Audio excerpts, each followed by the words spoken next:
The wind didn't howl. That would have been mercy. Instead, it hissed across the frozen prairie like something alive and hunting, stripping warmth from anything foolish enough to stand against it. The kind of cold that turned breath to ice crystals before they hit the ground. The kind that killed slowly, then all at once. Mara Vance had stopped feeling her feet an hour ago. Maybe two. Time moved differently when you were dying. She crouched beside the broken wagon wheel, her hands, cracked and bleeding despite the rags wrapped around them, working the frozen bolt for the 100th time. It wouldn't turn. Hadn't turned yesterday. Wouldn't turn tomorrow if there was a tomorrow. The metal had seized in the cold, fused to the axle like the prairie itself had decided this was where her journey ended. "Mama?" Eli's voice cut through the wind, 7 years old and already trying to sound brave. She didn't turn around. Couldn't let him see her face right now, see how close she was to the edge. "Just a minute, sweetheart." "Mama?" Rowan's shaking real bad. That made her turn. Her sons huddled against the wagon's leeward side, wrapped in every blanket and coat she'd been able to pile on them. It wasn't enough. It would never be enough. Rowan's lips had gone purple at the edges, his small body trembling despite Eli's arms locked tight around him.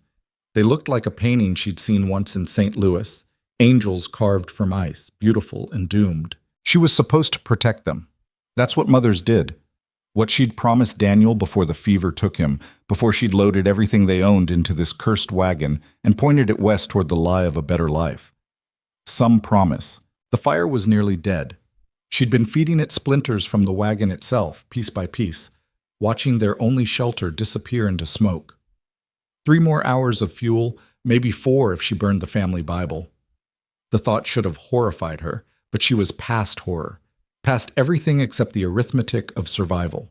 4 hours of heat, 2 days to the nearest town if they walked. In this cold, with the boys, the numbers didn't work. They'd never worked. "Hey there!" Mara's head snapped up. A wagon rolled past on the frozen trace, maybe 30 yards out. A man and woman on the bench seat, their horses plodding steady through the snow. The woman saw her. Mara knew she did, watched her eyes go wide, but the man snapped the reins and they kept moving. "Please," Mara's voice cracked. She stumbled forward, waving her arms. "Please, my children!" The wagon didn't slow. Within minutes, it disappeared into the white haze that passed for a horizon out here, swallowed up like it had never existed at all. Mara stood there, arms still raised, until Eli's voice pulled her back. "Mama, are they coming back?" She lowered her arm. "No, baby, they're not coming back." This was the 3rd wagon, or 4th. She'd lost count. Each time, the same calculation behind the driver's eyes. Help strangers, risk their own supplies, maybe arrive too late themselves. Each time, survival won over mercy. Mara couldn't even hate them for it. She'd have done the same, probably. Before. Back when she was still the kind of person who got to make choices. She trudged back to the fire and added another slat from the wagon bed. The wood was damp and protested, sending up more smoke than heat, but it caught eventually. Everything caught eventually, given enough desperation. "Come here, both of you." The twins shuffled over, Rowan's teeth chattering too hard for speech. She pulled them close, wrapped her own coat around all 3 of them, even though it left her shoulders exposed to the wind. Her body heat was all she had left to give them. When that ran out, "Tell us the story again," Eli said, "about Papa and the river." "Sweet boy, I don't think—" "Please, Mama, the one where he's brave." Because children needed brave. Needed to believe the world held more than frozen prairie and broken wagons and mothers who couldn't save them. She closed her eyes, tried to find the words through the cold that had settled into her bones. "Your papa," she started, voice rough, "stood chest deep in the Mississippi when the ferry cable snapped. Water running so fast it would have swept a horse downstream, but he—" A sound cut through her story. Hoofbeats. Mara's breath caught. She turned, expecting another wagon that wouldn't stop, another family choosing themselves. That was the world now. That was what the frontier did. Stripped away the pretty lies about human goodness and left only the truth. But this wasn't a wagon.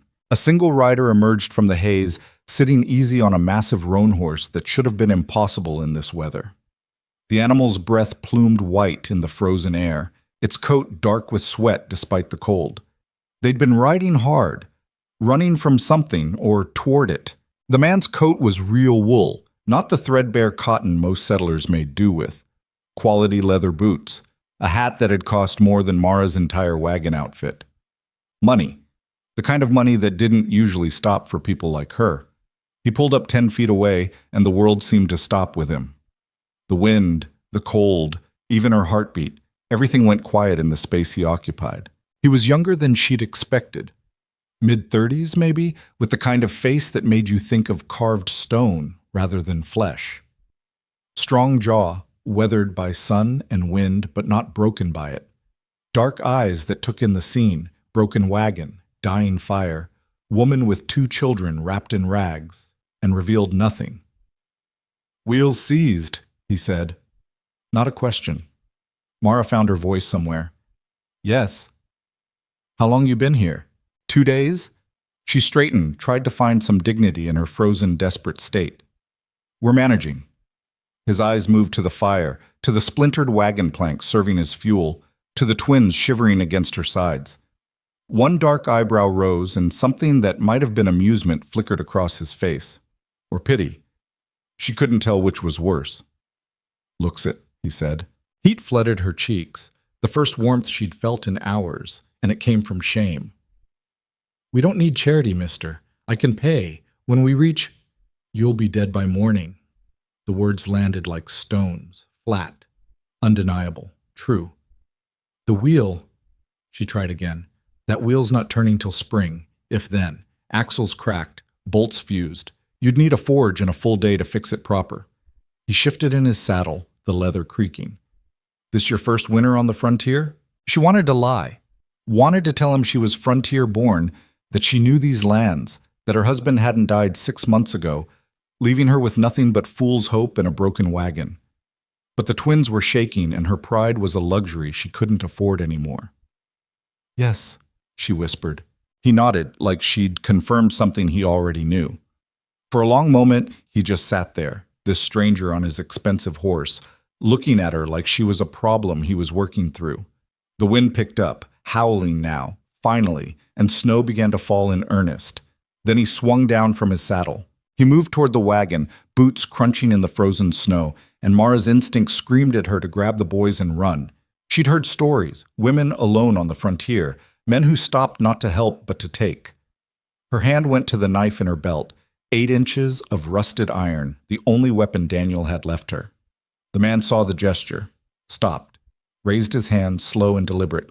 "Ma'am," he said, voice careful. "I'm Coulter Reed. I own the cattle operation about 12 miles northwest of here. Reed Ranch. You might have heard of it." She had. Everyone heading west had heard of the Reed Ranch, 20,000 acres, herds that stretched to the horizon, one of the biggest operations in 3 territories, run by a man who'd built an empire from nothing and defended it with iron will and harder fists. "I'm going to check your wagon," Coulter continued, hands still raised. "See what can be saved. That all right with you?" Mara's fingers stayed on the knife. "Why?" "Because you're going to need your things when we ride out." "Ride where?" "My ranch." He said it simple, like offering shelter to dying strangers was something he did every Tuesday. "You and your boys. It's not charity. I need someone to manage my accounts. My last bookkeeper drank himself into the ground 3 months back, and the numbers are a mess. You read? Right?" She nodded, too shocked to speak. "Then you work for keep. Room, board, wages, fair trade." His eyes moved to the twins, and something softened in his face, barely perceptible. "Kids stay warm, stay fed. No one dies on the prairie. That work for you?" It was too easy, too perfect. Men didn't just ride out of blizzards and offer salvation without strings attached. There had to be a catch, a price, something that would cost her more than she could pay. "Mama?" Eli's voice, small and scared. "I'm really cold." The knife fell from her hand. "Yes," Mara said. "Yes, that works." Coulter nodded once, sharp, and moved to the wagon. He worked fast, sorting through their things with the efficiency of a man who knew exactly what mattered. Clothes, tools, the small trunk that held Daniel's watch and her mother's locket. He left the furniture, the fancy dishes she'd been too foolish to abandon in St. Louis, things that had seemed important a lifetime ago. Your horse? He asked. Dead. 3 days back. Right. He loaded everything worth saving onto his roan, tying it down with practiced knots. The horse barely shifted under the added weight, standing solid as a mountain. You ever ridden? Not really. You're about to learn. Boys, too. He turned to Eli and Rowan, crouching down to their level. His voice, when he spoke to them, lost some of its hard edge. You two know how to hold on tight? Rowan just stared, but Eli nodded, trying to look brave. Good. You'll ride with me, and you'll hold on like your life depends on it. Because it does. Understand? Another nod. Your mother rides behind. If any of you fall, we all stop, so don't fall. He stood, looked at Mara. Can you mount? She tried. Made it halfway before her frozen legs gave out and she stumbled. Coulter caught her, his hands solid on her waist, holding her upright. And for a second they stood like that, close enough that she could see the flecks of gold in his dark eyes. Sorry, she managed. Don't be. He lifted her like she weighed nothing, settling her into the saddle behind the boys. Arms around them, hold tight, don't let go for anything. She wrapped her arms around Eli and Rowan, felt them pressed against her, real and alive and warm. Coulter swung up in front, his broad back blocking the worst of the wind, and gathered the reins. 12 miles, he said, not looking back. We'll make it by dark if we push. You feel yourself slipping, you call out. Hear me? I hear you. The horse moved beneath them, smooth and powerful, carrying all of them like it was nothing. Mara looked back once, at the wagon that had been their whole world, now just a broken shape disappearing into the snow. Everything they'd owned, everything they'd been, gone. But the boys were warm against her chest, still breathing, still alive. Maybe that was enough. The ride to Reed Ranch existed in a blur of cold and motion and fear that felt almost like flying.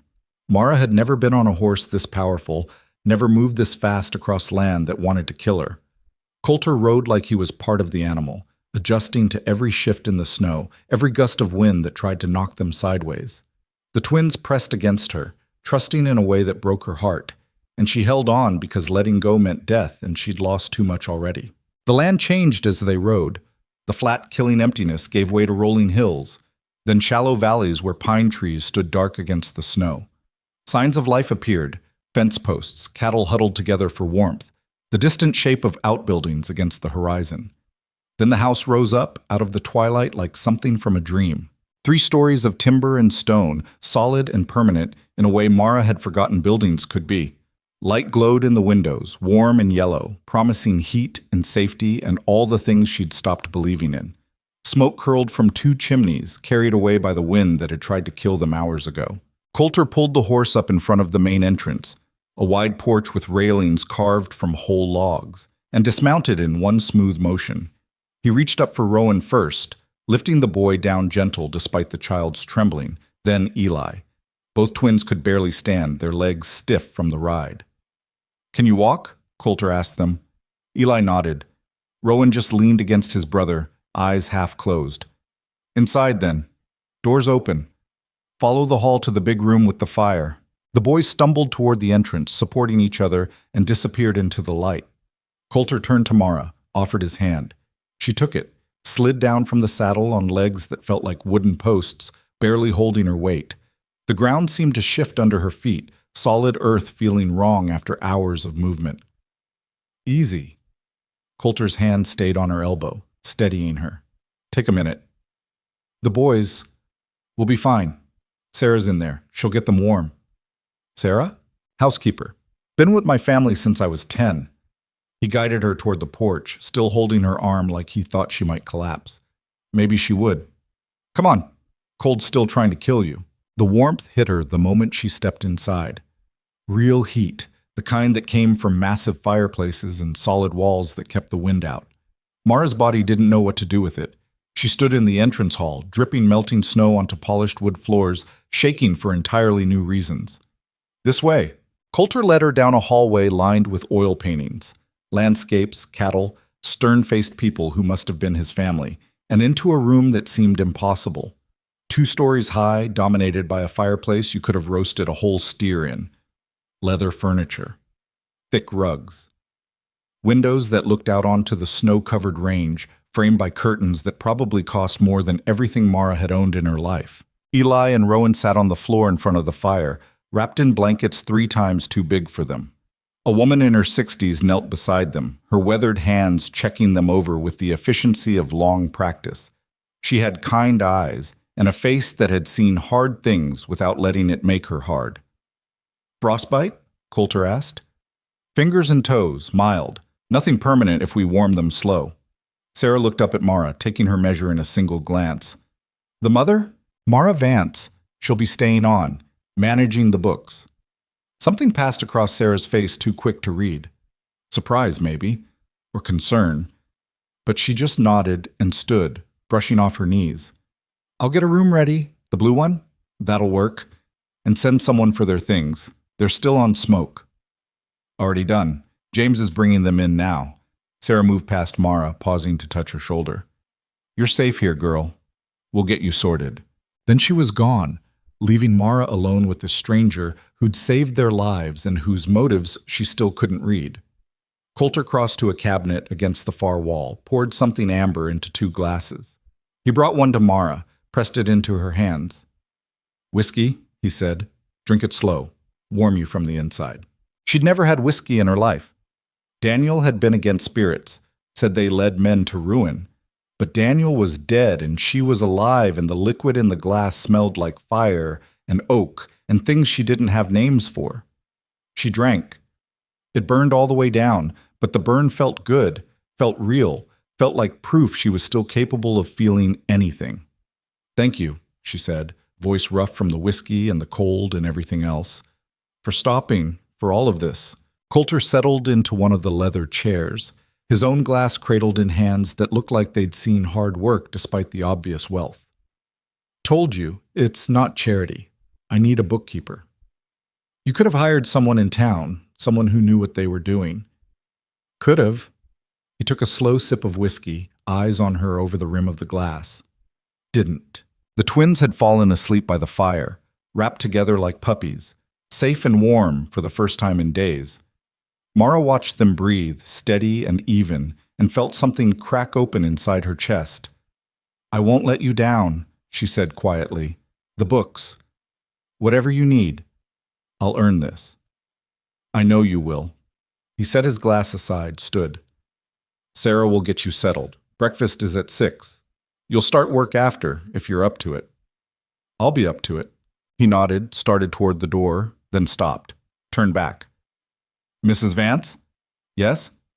"Out there on the prairie. That knife you reached for." His eyes held hers, dark and unreadable. "You would have used it, wouldn't you? If you'd thought I meant harm." Mara didn't hesitate. "Yes." Something that might have been respect flickered across his face. "Good. Don't lose that. You're going to need it." Then he was gone, his boots heavy on the wooden floors, leaving her alone with her sleeping sons and a glass of whiskey and the impossible fact of still being alive. The room Sarah showed them to was bigger than the entire tent Mara and Daniel had shared on the trail west. A real bed. Not a cot, not a bedroll, but an actual bed with a mattress and quilts piled so high you needed a step to climb in. A washstand with fresh water. A window that looked out over the ranch, dark shapes of buildings visible in the moonlight. "Boys can share the bed," Sarah said, already turning down the covers. "There's a cot we can bring in for you, or the floor's fine." Mara couldn't imagine sleeping in that bed anyway, couldn't reconcile it with the woman who'd been dying on the prairie that morning. "I've slept on worse." "Nonsense. I'll have James bring up the cot. You need rest, proper rest, if you're going to be worth anything tomorrow." Sarah's hands worked efficiently, stripping the twins out of their frozen clothes, checking their extremities again for damage. "Mr. Reed's serious about the bookkeeping. The accounts are a disaster. His last man was gifted with numbers but cursed with a love of grain alcohol. Not a good combination." "I can manage numbers." "Can you manage Mr. Reed?" The question caught Mara off guard. "I don't understand." Sarah looked at her, really looked at her, and Mara saw calculation behind the kindness. "He's a good man. Hard, but fair. Built this ranch from nothing after his father drank away most of the family fortune and his mother died trying to birth a 3rd child. He was 17, had nothing but debt and 1,000 acres of scrubland. Now look at it." Mara looked. Through the window, even in darkness, you could feel the weight of what Coulter Reed had built. The solid structures, the organized efficiency. Empire carved from wilderness through will alone. But he's been alone a long time, Sarah continued. Shut himself off after, well, that's not my story to tell. Point is, people here depend on him. This ranch feeds 40 families, supports half the businesses in town.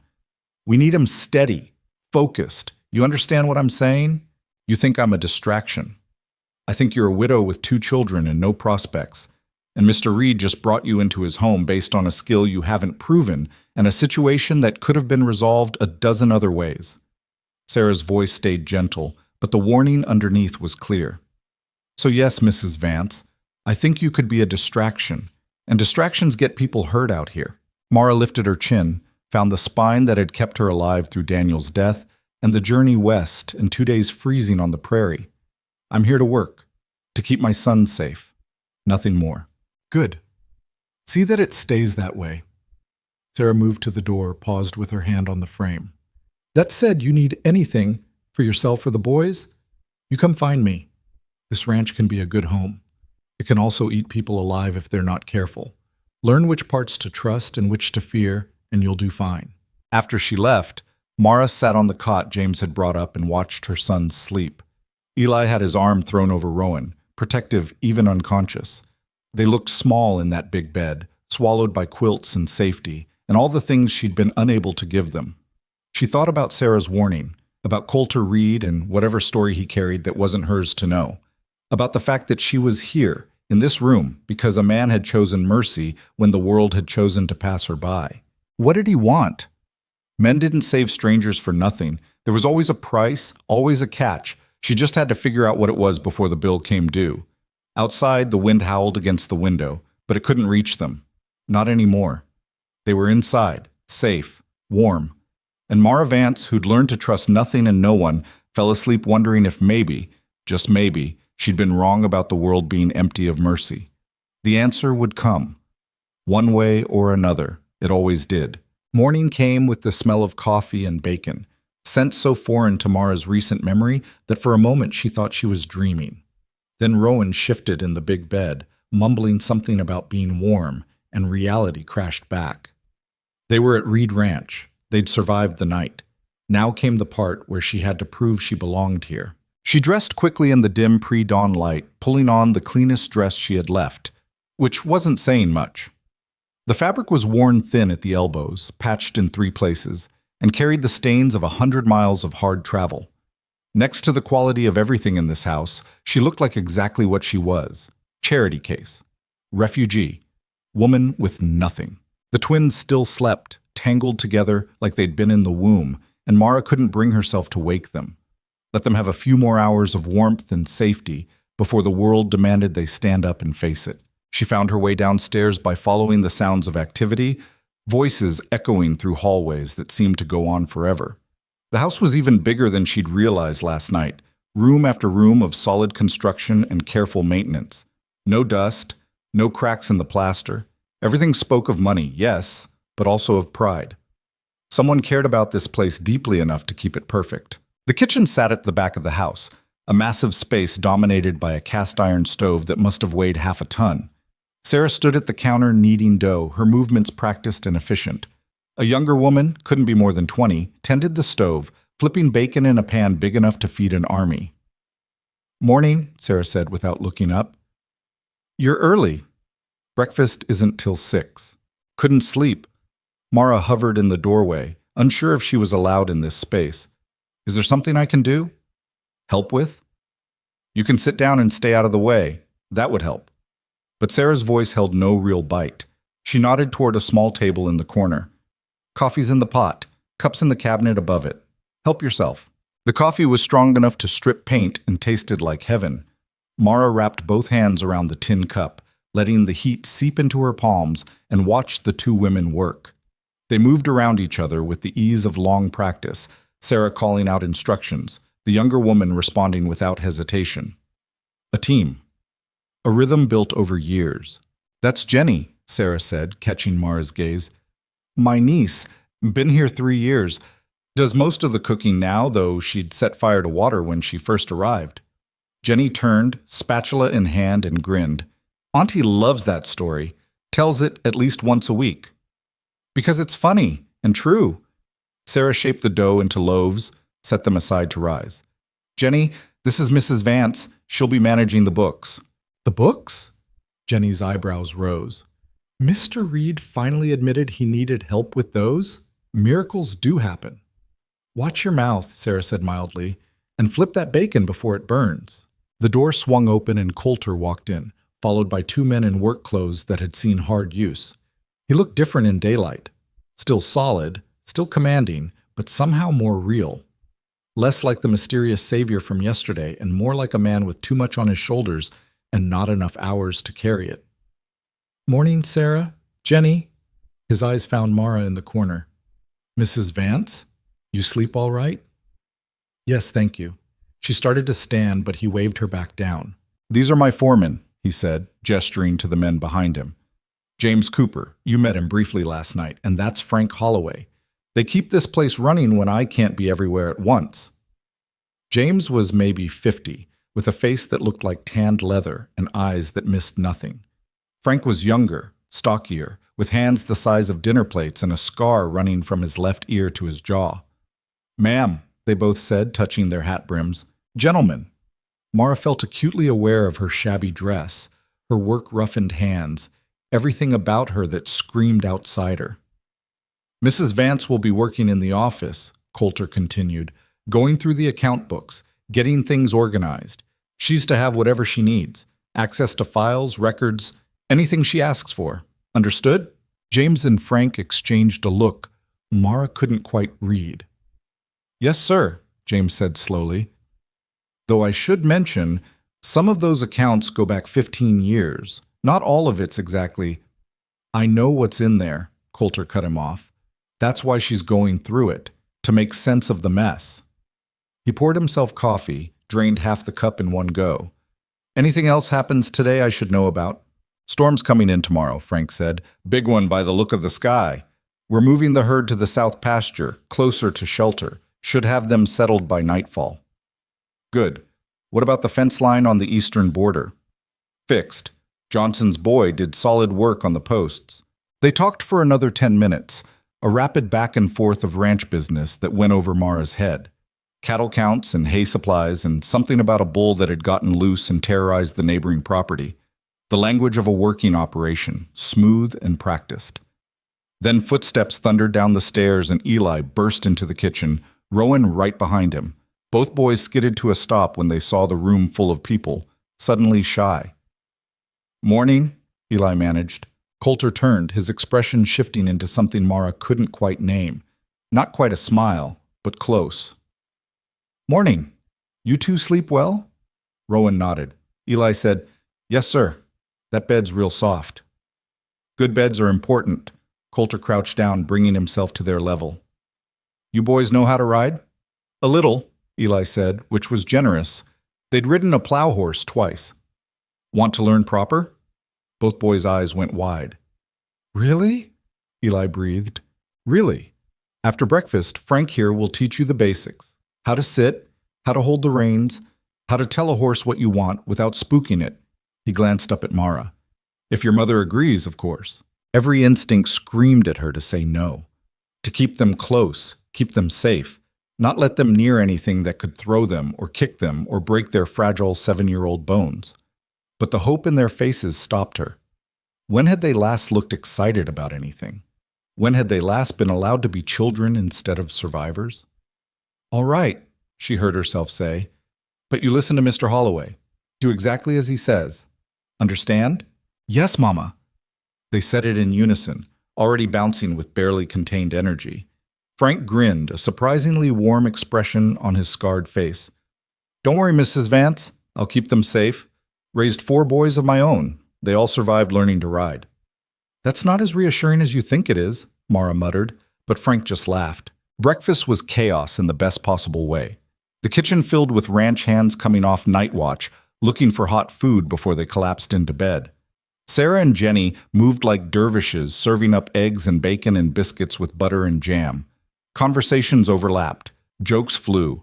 Someone started singing a bawdy song until Sarah shut them down with a wooden spoon and a look that could have frozen water. The twins ate like they'd never seen food before, which wasn't far from the truth. Mara watched them stuff biscuits into their mouths, cheeks bulging like chipmunks, and felt her throat tighten. This was what children were supposed to look like. Fed, safe, happy. "You good with numbers?" James asked, settling onto the bench beside her with a plate piled high. "Good enough. Previous bookkeeper left things in a state. Accounts haven't been properly reconciled in 6 months, maybe longer. Some of the suppliers are threatening to cut credit if we don't get our bills straight." "That bad?" "Worse." He took a bite of eggs, chewed thoughtfully. "Mr. Reed's a good rancher. One of the best. But he's not a detail man. He thinks in terms of herds and land and long-term planning. The day-to-day numbers make his eyes cross. That's why he needs someone who can translate it for him." "I can do that." "Hope so." James studied her with those sharp eyes. "Can I give you some advice, Mrs. Vance? Free and unsolicited?" "I suspect you will, whether I want it or not." He grinned. "Smart woman. Here it is. Don't try to change everything at once. This ranch has its own rhythm, its own way of doing things. Some of it might seem backwards to you, might not make sense. But there's usually a reason, even if it's not obvious. Learn the rhythm before you start suggesting a new song." "Noted." "And second thing, Mr. Reed trusts actions more than words. You tell him something will get done. You better make damn sure it gets done. He's got no patience for excuses or empty promises." "I don't make empty promises." "Then you'll do fine." James stood, clapped her on the shoulder hard enough to make her rock forward. "Office is down the hall, second door on the left. Good luck, Mrs. Vance. You're going to need it." The office was worse than she'd imagined. Papers covered every surface: the massive oak desk, the filing cabinets, the chairs, even parts of the floor. Ledgers stacked in precarious towers. Receipts stuffed into boxes with no apparent organization. 6 months of chaos crammed into one room and left to fester. Mara stood in the doorway and felt her stomach drop. Impressive, isn't it? She turned to find Coulter behind her, looking at the disaster with something that might have been embarrassment. "That's one word for it," she said carefully. "Jackson, the previous bookkeeper, he had a system. Claimed he knew where everything was, could find any document in under a minute." Coulter picked up a ledger, flipped through pages covered in barely legible scrawl. "Problem is the system died with him. Or rather, with his liver." "How did you manage in the meantime?" "Badly." He set the ledger down, ran a hand through his hair. "Look, Mrs. Vance, I'll level with you. This is going to be hell. Sorting through 6 months of backlog, trying to make sense of a dead man's organizational chaos, reconciling accounts that haven't been touched since spring. I won't blame you if you take one look and walk out." Mara moved into the room, picked up a random receipt. "Feed purchase from a supplier in town dated 4 months ago. No record of payment, no filing notation, just a slip of paper lost in the avalanche." "Where do you want me to start?" she asked. Something shifted in Coulter's expression. Respect, maybe, or relief. "Wherever makes the most sense to you. You're the expert now." "I'll need supplies. Clean ledgers, ink, pens, file boxes, and I'll need to talk to people, suppliers, ranch hands, anyone who made purchases in the last 6 months." "Done. Make a list, give it to Sarah. She'll get you whatever you need." He moved toward the door, paused. "Mrs. Vance, thank you for not running." "Where would I run to?" she said, already starting to sort papers into rough piles. "The prairie tried to kill me. I'll take the paperwork." His laugh was quiet but genuine, and then he was gone, leaving her alone with the chaos. She worked through the morning, barely aware of time passing. The first priority was simple triage, sorting everything into categories: receipts, correspondence, payroll records, bills paid, bills unpaid, bills that might be paid but who could tell because Jackson's handwriting looked like a drunk spider had crawled across the page. Sarah brought lunch on a tray, sandwiches and coffee, and Mara ate without stopping, food in one hand and receipts in the other. "You're going to make yourself sick," Sarah observed. "I've been sick before. I've never been unemployed in winter with 2 children. I'll take sick." "Stubborn. Practical." Sarah snorted. "Same thing, different word." She collected the empty plate. The boys are doing well, if you're wondering. Frank's got them on the gentlest mare we own, just walking circles in the corral. They're grinning like fools. Mara looked up, surprised by the warmth in her chest. Thank you for watching them. Not just me, everyone's keeping an eye. That's how it works here. We take care of our own. Sarah paused at the door. And Mrs. Vance? You're one of us now, whether you believe it yet or not. By late afternoon, Mara had made a dent. Not a large one, but visible progress. She'd sorted the past 6 months into rough chronological order, identified the major creditors, and started a list of questions that would need answers. Her back ached from hunching over the desk. Her eyes burned from squinting at terrible handwriting. And she felt more alive than she had in months. This was work. Real work. The kind that used her mind instead of just her body's ability to endure. The kind Daniel had always said she was too smart for, back when they'd had the luxury of dreams about what life might hold. She was deep into a particularly confusing series of hay purchases when the door opened and Coulter walked in, followed by a man she didn't recognize. Older, 60s maybe, with silver hair and a suit that had no business being on a cattle ranch. Mrs. Vance, Coulter said. This is Robert Morrison. He's the lawyer who handles most of my business affairs. Robert, this is Mara Vance, our new bookkeeper.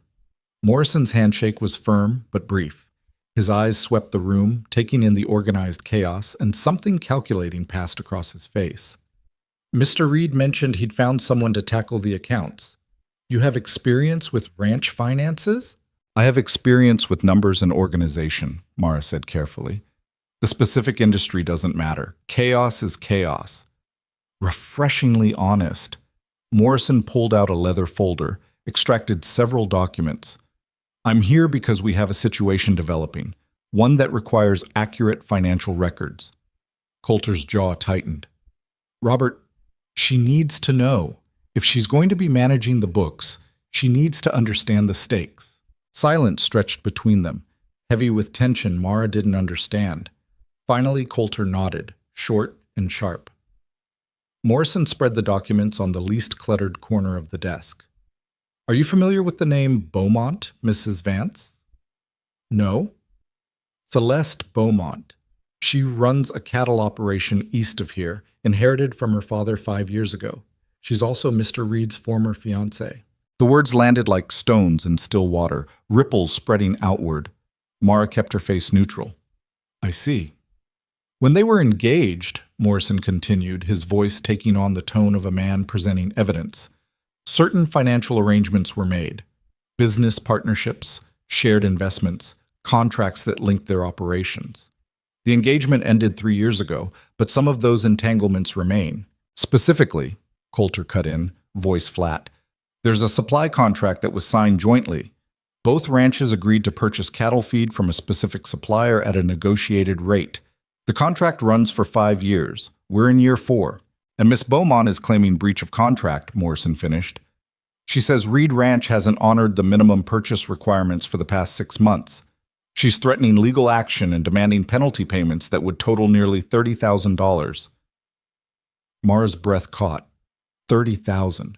That was more money than she'd see in 3 lifetimes. Have we breached? That's what we need to know, Coulter said. Jackson handled those orders. He said everything was fine, that we were meeting the requirements. But with his records in this state, he gestured at the room. I can't prove it either way. When does she need an answer? 2 weeks, Morrison said.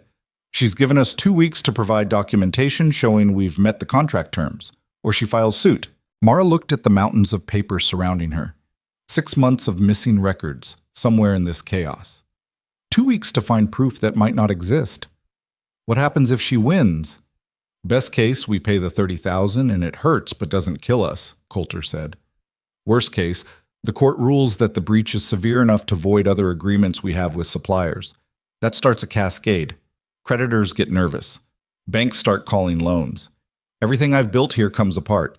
Why would she do this, Mara asked. If you were engaged, if there was feeling there once, because Celeste Beaumont doesn't lose, Morrison said simply. And when Mr. Reed ended their engagement, she lost. This is revenge dressed up as business. Coulter moved to the window, looked out at the ranch he'd built from nothing. I ended it because she wanted to merge the operations, make it all one big empire with her in charge. I didn't build this place to hand it over to someone else's ambition. She didn't take it well. That was an understatement, Mara suspected. She studied the documents Morrison had brought, recognizing the contract language even if the specific terms were foreign. I'll need the original contract, any correspondence related to it, every receipt for feed purchases in the past year, and I'll need to know what the minimum requirements actually are. Specific amounts, specific timeframes. You can find this? Morrison asked, skepticism clear in his voice. I can try. That's all I can promise. Coulter turned from his window. That's more than I had an hour ago. After they left, Mara sat at the desk and stared at the impossible task ahead of her. 2 weeks. Mountains of chaos. And the future of this ranch, the home that had saved her son's lives, hanging in the balance. She rolled up her sleeves and got to work. The days blurred together. Mara fell into a rhythm that started before dawn and ended long after dark. She'd check on the boys, who were thriving under Frank's patient instruction, learning to ride and care for horses and do all the things ranch children did, then disappear into the office. Sarah brought meals. Coffee appeared at regular intervals, supplied by Jenny or one of the ranch hands who'd started viewing the office as some kind of battlefield where Mara fought alone. The feed purchase receipts were scattered through 4 months of records, filed under 3 different categories depending on Jackson's mood when he'd logged them. She found them one by one, cross-referenced them against the contract requirements, built spreadsheets in her neatest handwriting showing dates and amounts and cumulative totals. 3 days in, she knew they were short. Not by much, but short. 5 days in, she found an amendment to the original contract, tucked inside a ledger and forgotten. The amendment adjusted the minimum requirements downward by 15% for the second half of the contract period. 7 days in, she had proof. They'd met the requirements. Barely, by a margin so thin you could see through it, but they'd met them. She found Coulter in the barn, working on a saddle that had seen better days. His hands moved with practiced efficiency, needle and thread repairing a tear in the leather. He looked up when she approached, and she saw the tension in his shoulders, the worry he'd been carrying for a week. "We're good," she said simply. His hands stilled. "You're sure?" "I have the receipts. Every purchase, cross-referenced with the contract requirements, is modified by the amendment from month 18. We met minimum purchases in every period. It's close, but it's documented." Coulter set down the saddle, stood slowly. "The amendment. I'd forgotten about that." Jackson filed it in a random ledger instead of with the contract. Easy to miss. "But you didn't miss it. I didn't have the luxury of missing it." She handed him the folder she'd compiled, 3 inches thick with documentation. "This is everything Morrison will need. Purchase orders, receipts, bank records showing payment, the amended contract, and a summary sheet explaining how it all fits together." He took the folder, flipped through it, and something that might have been relief washed across his face. How bad was it, really? We were within 2% of failing the requirements in 2 different months. If Jackson hadn't made those purchases when he did, even drunk, he must have been tracking it somehow. We would have breached. Cutting it close. "Surviving isn't pretty, it just has to work." She paused, then added, "Mr. Reed, those contracts with Miss Beaumont. There are 3 others still active. They all have similar minimum requirements, and they all expire within 18 months of each other. That's not coincidence." His jaw tightened. "No, it's not. She structured them to give her maximum leverage at a specific point in time. This feed contract was just the opening move. If she'd won this, she would have used it to pressure the others, force renegotiation, maybe force a merger." "You got all that from the contracts?" "I got it from being a woman who understands how men think we're too stupid to read the fine print." Mara met his eyes.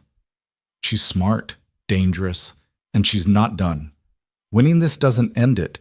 It just means she'll come at you another way." "I know." He tucked the folder under his arm. "Mrs. Vance, what you've done here, finding this, putting it together, you saved this ranch. You know that, right?" "I did my job. That's what you're paying me for." "No, you went beyond, way beyond." He paused, seemed to be working up to something.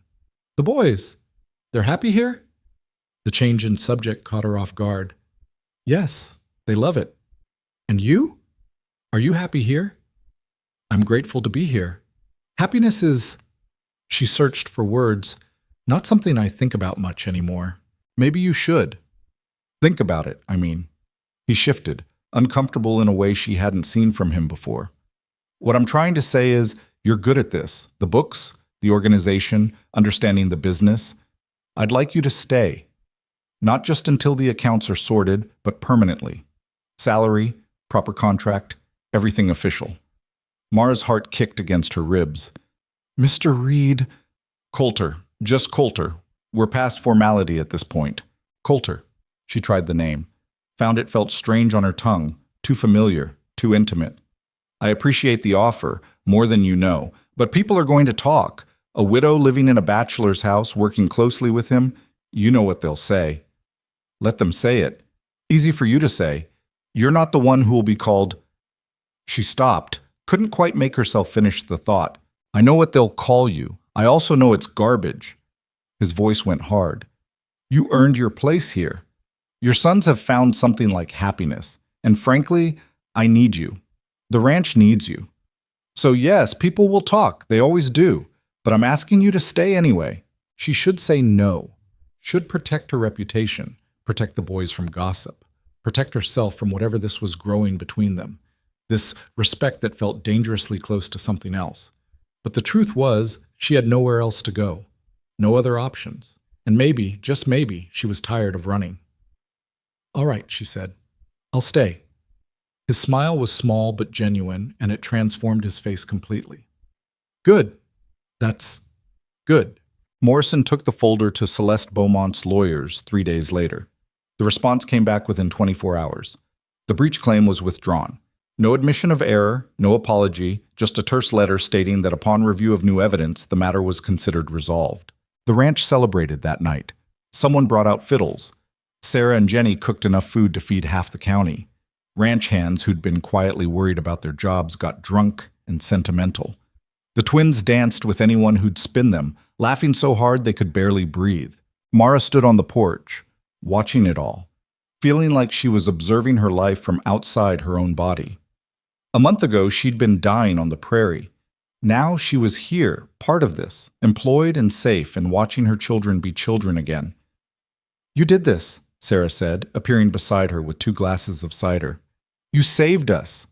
I sorted some papers. You saved us, Sarah repeated firmly. Own it, girl. You earned it. Inside, Coulter stood talking to James and Frank, gesturing with his hands as he explained something. He caught Mara's eye through the window and raised his glass in a small salute. She raised hers back, and something passed between them that made her chest feel tight. Sarah saw it. Be careful, she said quietly. Of what? Of forgetting that gratitude and affection are easy to confuse, especially when you're both lonely. Sarah's voice held no judgment, just concern. He's a good man. You're a good woman. But the world doesn't care about good. It cares about appearances and social rules and who married above their station. Just be careful, for both your sakes. Nothing's happening between us. Not yet. But it could. I've got eyes. Sarah squeezed her arm gently. Just remember, when you're poor and he's rich, when you've got no family and he's got the weight of this whole operation on his shoulders, love isn't simple. It's complicated by 100 things neither of you can control. And the complications hurt worst when you forget they exist. She walked away, leaving Mara alone with her cider and her thoughts, and the uncomfortable truth that Sarah was right. Winter deepened. The ranch settled into its cold weather rhythms. Cattle stayed close to shelter. Ranch hands worked in rotating shifts, making sure nothing froze that shouldn't freeze. The twins learned to bundle up properly, developed rosy cheeks from hours spent outside, grew stronger and more confident with each passing day. Mara worked through the backlog, transformed the chaos into order. She implemented new filing systems, reconciled 3 years of questionable bookkeeping, and created reports that let Coulter see his entire operation at a glance. She learned the ranch's rhythms, learned which suppliers could be trusted and which needed watching, learned the delicate balance between spending money to make money and spending money to survive. And she learned Coulter, not all at once, in pieces.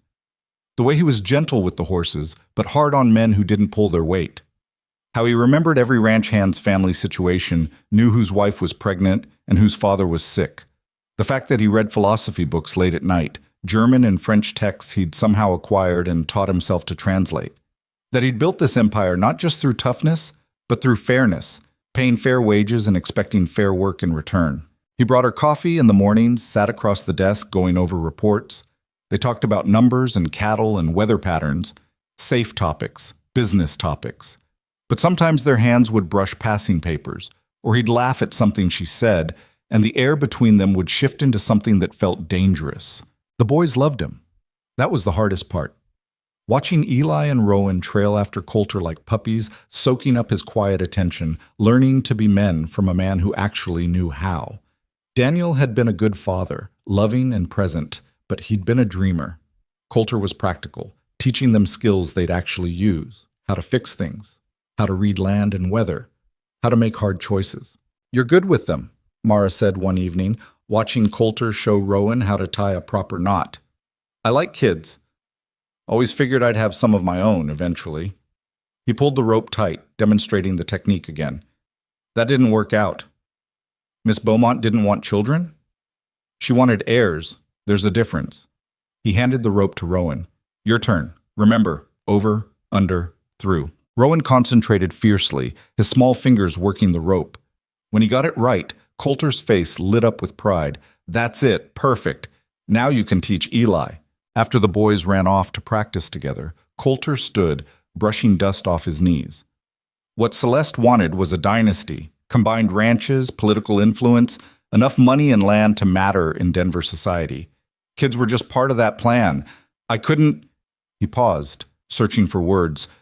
"I couldn't sign up for a life where my children would be assets on a balance sheet instead of people. So you ended it." "So I ended it." "She didn't forgive me. Probably never will." He looked at Mara, really looked at her. "What about you? You planning to marry again?" The question caught her completely off guard. What? You're young. Your husband's been gone, what, 6 months? Eventually someone's going to come courting. You've thought about it, right?" "No, I haven't." The lie tasted bitter. "I've been too busy trying to survive." "But if you did think about it, what would you want? Another dreamer like your husband? Or something different?" "Why are you asking me this?" "Because I'm trying to figure out if I have a chance." The words hung between them, heavy and impossible. Mara's heart hammered so hard she could feel it in her throat. "Coulter, I know. I know all the reasons it's a bad idea. You work for me. You're dependent on me. People will talk. Your reputation, the boys, the ranch. I know." He moved closer, and she could smell leather and wool and something uniquely him. "But I'm asking anyway. Do I have a chance?" She should say no, should protect herself, protect him, protect the fragile stability they'd built. But she was so tired of lying, even to herself. "Yes," she whispered. "You have a chance." His hand came up slowly, giving her time to pull away. When she didn't, he tucked a strand of hair behind her ear, his fingers gentle. "Then I'm going to court you properly, the way you deserve. Not hidden, not ashamed. Everyone will know my intentions, understood?" "That's insane. The gossip alone will..." "I don't care about gossip." "Well, I do. And I care about what it'll do to the boys, to the ranch, to everything we've built here." She stepped back, putting distance between them. "We can't do this." "We can, if we're brave enough." His eyes held hers. "You were brave enough to keep your sons alive on the prairie, brave enough to walk into that disaster of an office and sort it out. Are you brave enough to let yourself be happy?" "That's not fair. Nothing about this is fair. But it's real. What's between us? You feel it too." She did. That was the terrifying part. Somewhere between the coffee and the late-night reports and watching him teach her sons to tie knots, she'd started falling. Not the wild rush of young love, but something steadier, deeper. The kind of feeling that grew between people who'd seen each other's worst and stayed anyway. "I need time," she said finally, "to think, to figure out if this is real or if we're both just lonely." "Take your time. I'm not going anywhere." He smiled, sad and hopeful at once. "But Mara, I'm done pretending I don't care about you. Whatever you decide, that's not changing." He left her there on the porch, alone with the night and her racing thoughts, and the impossible question of what happened when you got a second chance at happiness and couldn't figure out if you deserved it. The answer came faster than she expected, and from the last direction she wanted. A rider arrived 3 days later, carrying a message for Coulter. Mara watched from the office window as he read it, saw his face go hard and closed. When he came inside, he handed her the letter without a word. It was an invitation to a winter social in town, hosted by Celeste Beaumont, specifically requesting the presence of Mr. Coulter Reed and his household staff, including, by name, Mrs. Mara Vance. "She knows," Mara said quietly. "She knows. Or suspects. Either way, she's making her move." Coulter's jaw was tight. "You don't have to go." "Yes, I do. If I hide, it looks like we're ashamed, like there's something to hide." "Is there?" She met his eyes. "Not yet. But she's betting there will be, and she's forcing us to either confirm it or deny it in front of the whole town." "Smart," Coulter admitted grudgingly. "Vicious, but smart." "What do? We go. We act normal. We give her nothing to work with." He crumpled the invitation in his fist, "And we hope that's enough." But they both knew it wouldn't be. Celeste Beaumont had fired her opening shot. The real battle was just beginning, and this time, numbers and receipts wouldn't save them. The dress hung in Mara's room like an accusation. Dark blue silk, borrowed from Sarah's niece, who'd worn it exactly once to a wedding before deciding ranch life had no use for fancy clothing. It fit well enough, though the waist needed taking in and the hem dragged slightly. Mara stared at it and felt sick. "You look like you're preparing for battle," Sarah said from the doorway. "Aren't I? Maybe. But you go in there acting like a victim, and Celeste wins before the first waltz." Sarah moved into the room, started pinning Mara's hair with practiced efficiency.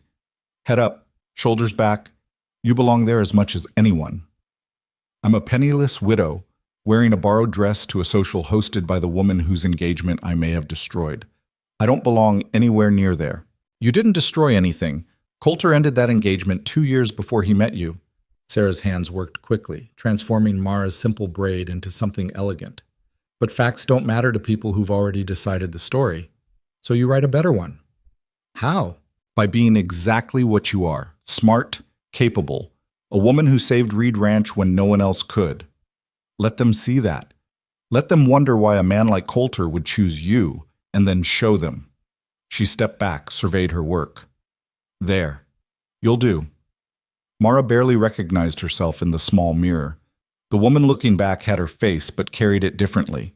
Head high, eyes clear. Someone who belonged in silk dresses and society gatherings, even if she'd never been to one in her life. "I don't know how to do this," she admitted quietly. "The dancing, the small talk, all of it. Daniel and I, we were simple people." "Then stay simple. It's the honest ones who scare people like Celeste most." Sarah squeezed her shoulder. "And remember, she invited you because she thinks you're weak. Prove her wrong." The ride to town took an hour, the wagon rattling over frozen roads under a sky threatening snow. Coulter sat beside Mara, Frank drove, and the twins bounced in the back despite Sarah's warnings to keep their good clothes clean. They'd been excited for days about the social, about seeing town decorated for winter, about the promised sweets and music. Mara couldn't bring herself to dampen their joy with her own dread. "You all right?" Coulter asked quietly. "No, but I'll manage. We can turn back, say you're ill, and let her win without a fight?" Mara shook her head. "I've faced worse than gossip and manipulation. I'll survive." His hand found hers under the folds of her skirt, squeezed once. "You're not alone in this. That's what worries me. If it was just me, I wouldn't care what they said, but the boys are with Sarah and Jenny tonight.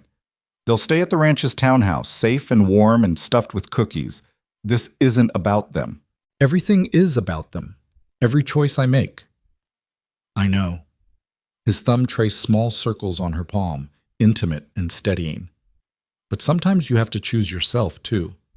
You're allowed to want things, Mara. You're allowed to be happy." "Am I?" "Because right now it feels like wanting anything is just giving her ammunition to destroy us with." He didn't have an answer for that. Neither did she. Town glittered with lamplight and ice, every building decorated with pine boughs and red ribbons. The community hall sat at the center, 3 stories of brick and timber that served as everything from courthouse to dance hall depending on the day. Tonight it blazed with light, music spilling out into the frozen street. Wagons and horses crowded the hitching posts. People in their finest clothes climbed the steps, laughing and calling greetings to each other. Mara's stomach clenched. These were Coulter's people, his community, the ranchers and merchants and families who'd watched him build his empire, who respected him, who thought they knew him. What would they see when she walked in on his arm? What stories would they tell themselves about the widow who'd appeared out of nowhere and caught his attention? "Breathe," Coulter said. "Just breathe." They climbed down from the wagon. Frank took the twins toward the townhouse where Sarah waited. Coulter offered his arm and Mara took it, feeling the solid strength of him, trying to borrow his certainty. The moment they entered, conversation stuttered. Not silent, that would have been too obvious, but noticeably quieter. Heads turned, eyes tracked them across the room. Mara felt every gaze like a physical touch, cataloging and judging. "Mr. Reed." A portly man in an expensive suit pushed through the crowd, hand extended. "Good to see you. We were beginning to think you wouldn't come." "Mayor Hanson?" Coulter shook his hand. "Wouldn't miss it. May I introduce Mrs. Mara Vance? She's managing the ranch accounts." "Mrs. Vance?" Hanson's handshake was perfunctory, his eyes already calculating. "I heard Reed Ranch had brought on new staff. Quite a change from Jackson's methods, I imagine." "Different methods," Mara said carefully. "But the same goal, keeping accurate records." "Of course. Of course." Hanson's smile didn't reach his eyes. "And you're from St. Louis originally, though I've been traveling for some time." "With your husband?" The question was a knife wrapped in politeness. "I'm widowed, Mayor Hanson. My husband passed 6 months ago." "My condolences." He didn't sound sorry. "And you have children, I'm told?" "2 sons, 7 years old." "How fortunate that Mr. Reed was able to provide employment. These are difficult times for women alone." The words were sympathetic, but the tone suggested something else entirely. Poor widow, dependent on male charity, probably willing to do anything to keep her position. Mara felt Coulter tense beside her, but she spoke before he could. "Mr. Reed needed a bookkeeper. I needed work. It's been mutually beneficial." "I'm sure it has." Hanson's eyes flicked between them, seeing too much. "Well, enjoy the evening. Miss Beaumont has put together quite the affair." He melted back into the crowd, and Mara released a breath she hadn't known she was holding. "That was a warning shot," Coulter muttered. "I know. Where is she?" "Across the room. Don't look. Not yet." But Mara looked anyway. Celeste Beaumont stood near the refreshment table, surrounded by admirers like a queen holding court. She wore emerald green silk that must have cost more than Mara earned in a year, her blonde hair arranged in elaborate curls, jewels at her throat and wrists. Beautiful in the way money and breeding created beauty, polished, perfect, untouchable. As if sensing Mara's gaze, Celeste turned. Their eyes met across the crowded room. Celeste's smile could have cut glass. She said something to her companions, then moved through the crowd with practiced grace. People parted for her instinctively, stepping aside, deferring. She commanded space the way Coulter commanded respect, through sheer force of will and the certainty that the world would bend to accommodate her. "Coulter." Her voice was honey over steel. "I'm so glad you came. And you brought your bookkeeper. How thoughtful." "Celeste." Coulter's voice was neutral, giving nothing. "Thank you for the invitation. You've put together a lovely evening." "I do try." Her eyes fixed on Mara, cataloging every detail. The borrowed dress, the simple hairstyle, the work-roughened hands Mara tried not to hide. "Mrs. Vance, I've heard so much about you, the widow who appeared out of nowhere and managed to sort out poor Jackson's mess. Quite impressive." "I did what needed doing." "How modest." Celeste's smile sharpened. "Though I must admit I was surprised when Coulter hired someone so inexperienced. No formal training, no references, no background in ranch finances, just a widow with children to feed and nowhere else to go. It seemed unlike him to take such a risk." The insult was clear beneath the pleasant words. Charity case. Desperate. Unqualified. "Sometimes the best people come from unexpected places," Mara said evenly. "Experience isn't everything." "No? I've always found that proper credentials matter. In business, in society, in life. One can't simply decide they belong somewhere without earning the right." Her gaze shifted to Coulter. "Though I suppose some people are more flexible about such things than others." "Celeste," Coulter started, but she talked over him. I do hope you'll save me a dance later, Coulter. For old time's sake, we have so much to catch up on. She turned that sharp smile back to Mara. And Mrs. Vance, you simply must try the punch. I had it made special, something sweet for those not accustomed to refined tastes. She glided away, leaving destruction in her wake as casually as breathing. I'm going to kill her, Coulter said under his breath. No, that's what she wants, for you to lose control, make a scene, prove that I'm a bad influence. Mara's hands shook, but she kept her voice steady. She's positioning, showing everyone that she belongs here and I don't. That she's the right kind of woman for someone like you. The right kind of woman would be you. Not to them. She nodded at the room full of people pretending not to watch. To them, I'm an interloper. Someone taking advantage of your kindness, or worse. Let them think what they want. Easy to say when your reputation isn't the one being shredded. He started to respond, but someone called his name, another rancher wanting to discuss cattle prices, and he was pulled away. Mara stood alone, surrounded by people who looked at her like she was a problem to be solved. A younger woman approached, pretty in a calculated way. You're the bookkeeper, she said. Not a question.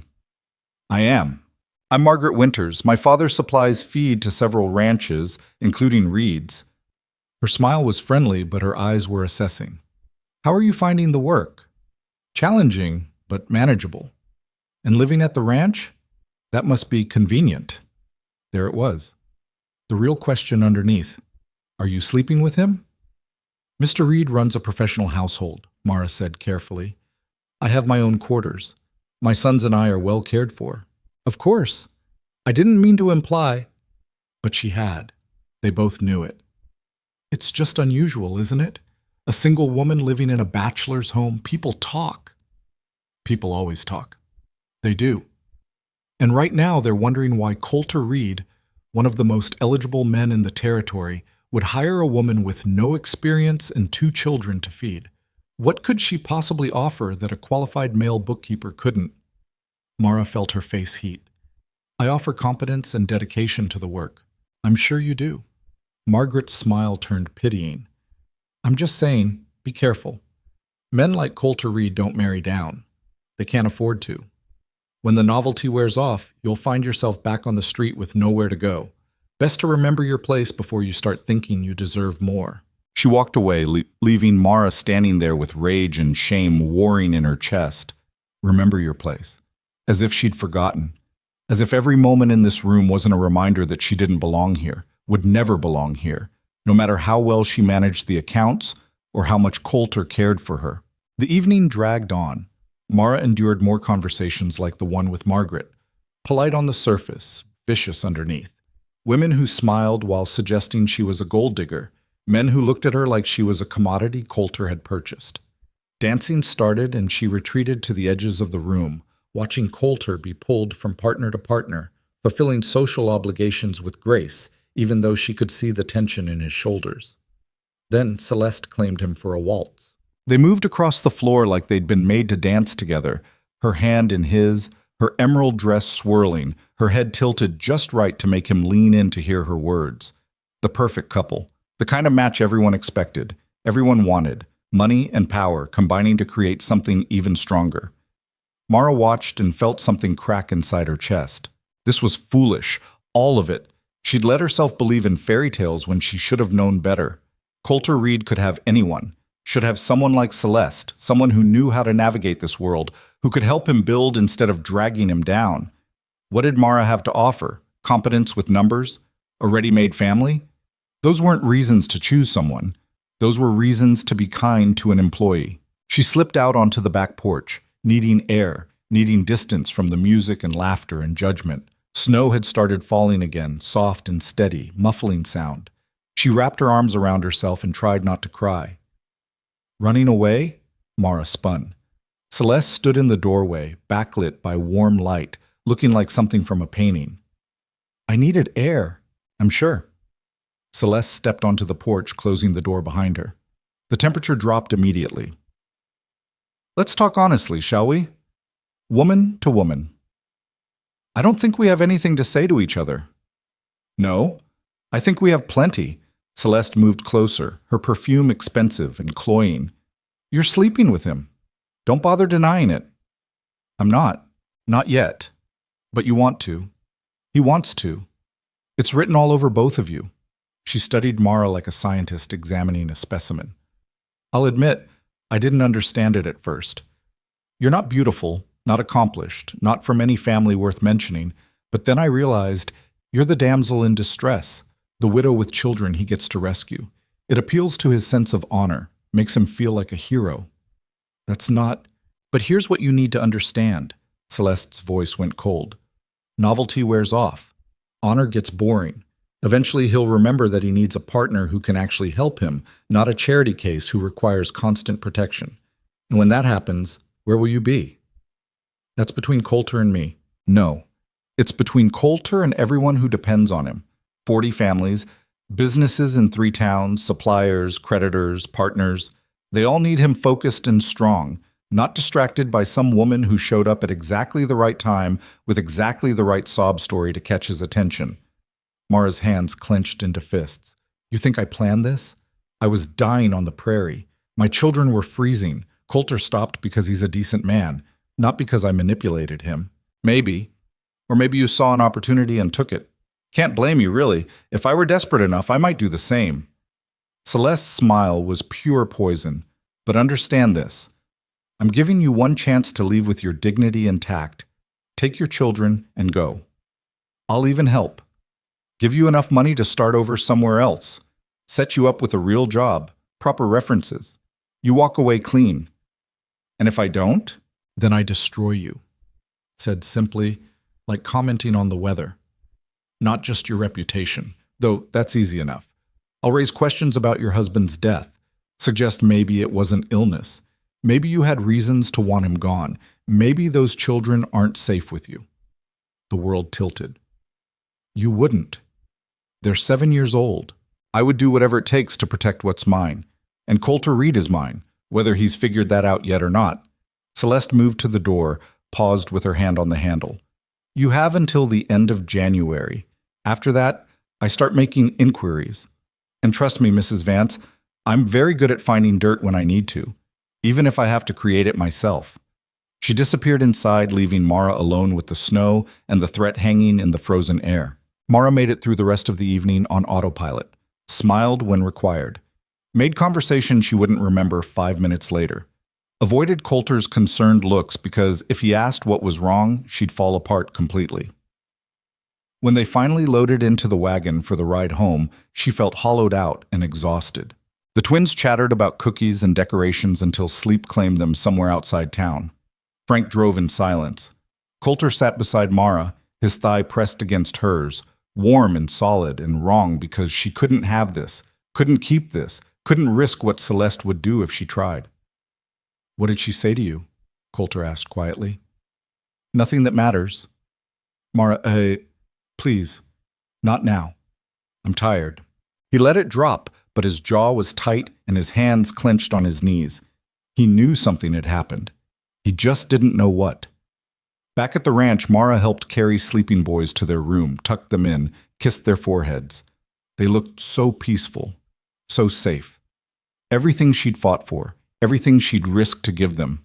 Could she really gamble their safety on feelings that might not last?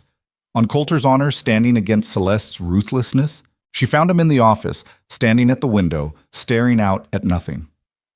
Tell me, he said without turning around. So she did. All of it. Celeste's offer, her threats, the ultimatum hanging over their heads like a blade. When she finished, Coulter was silent for a long moment. Then he said, voice deadly calm, She threatened your children. She threatened everything.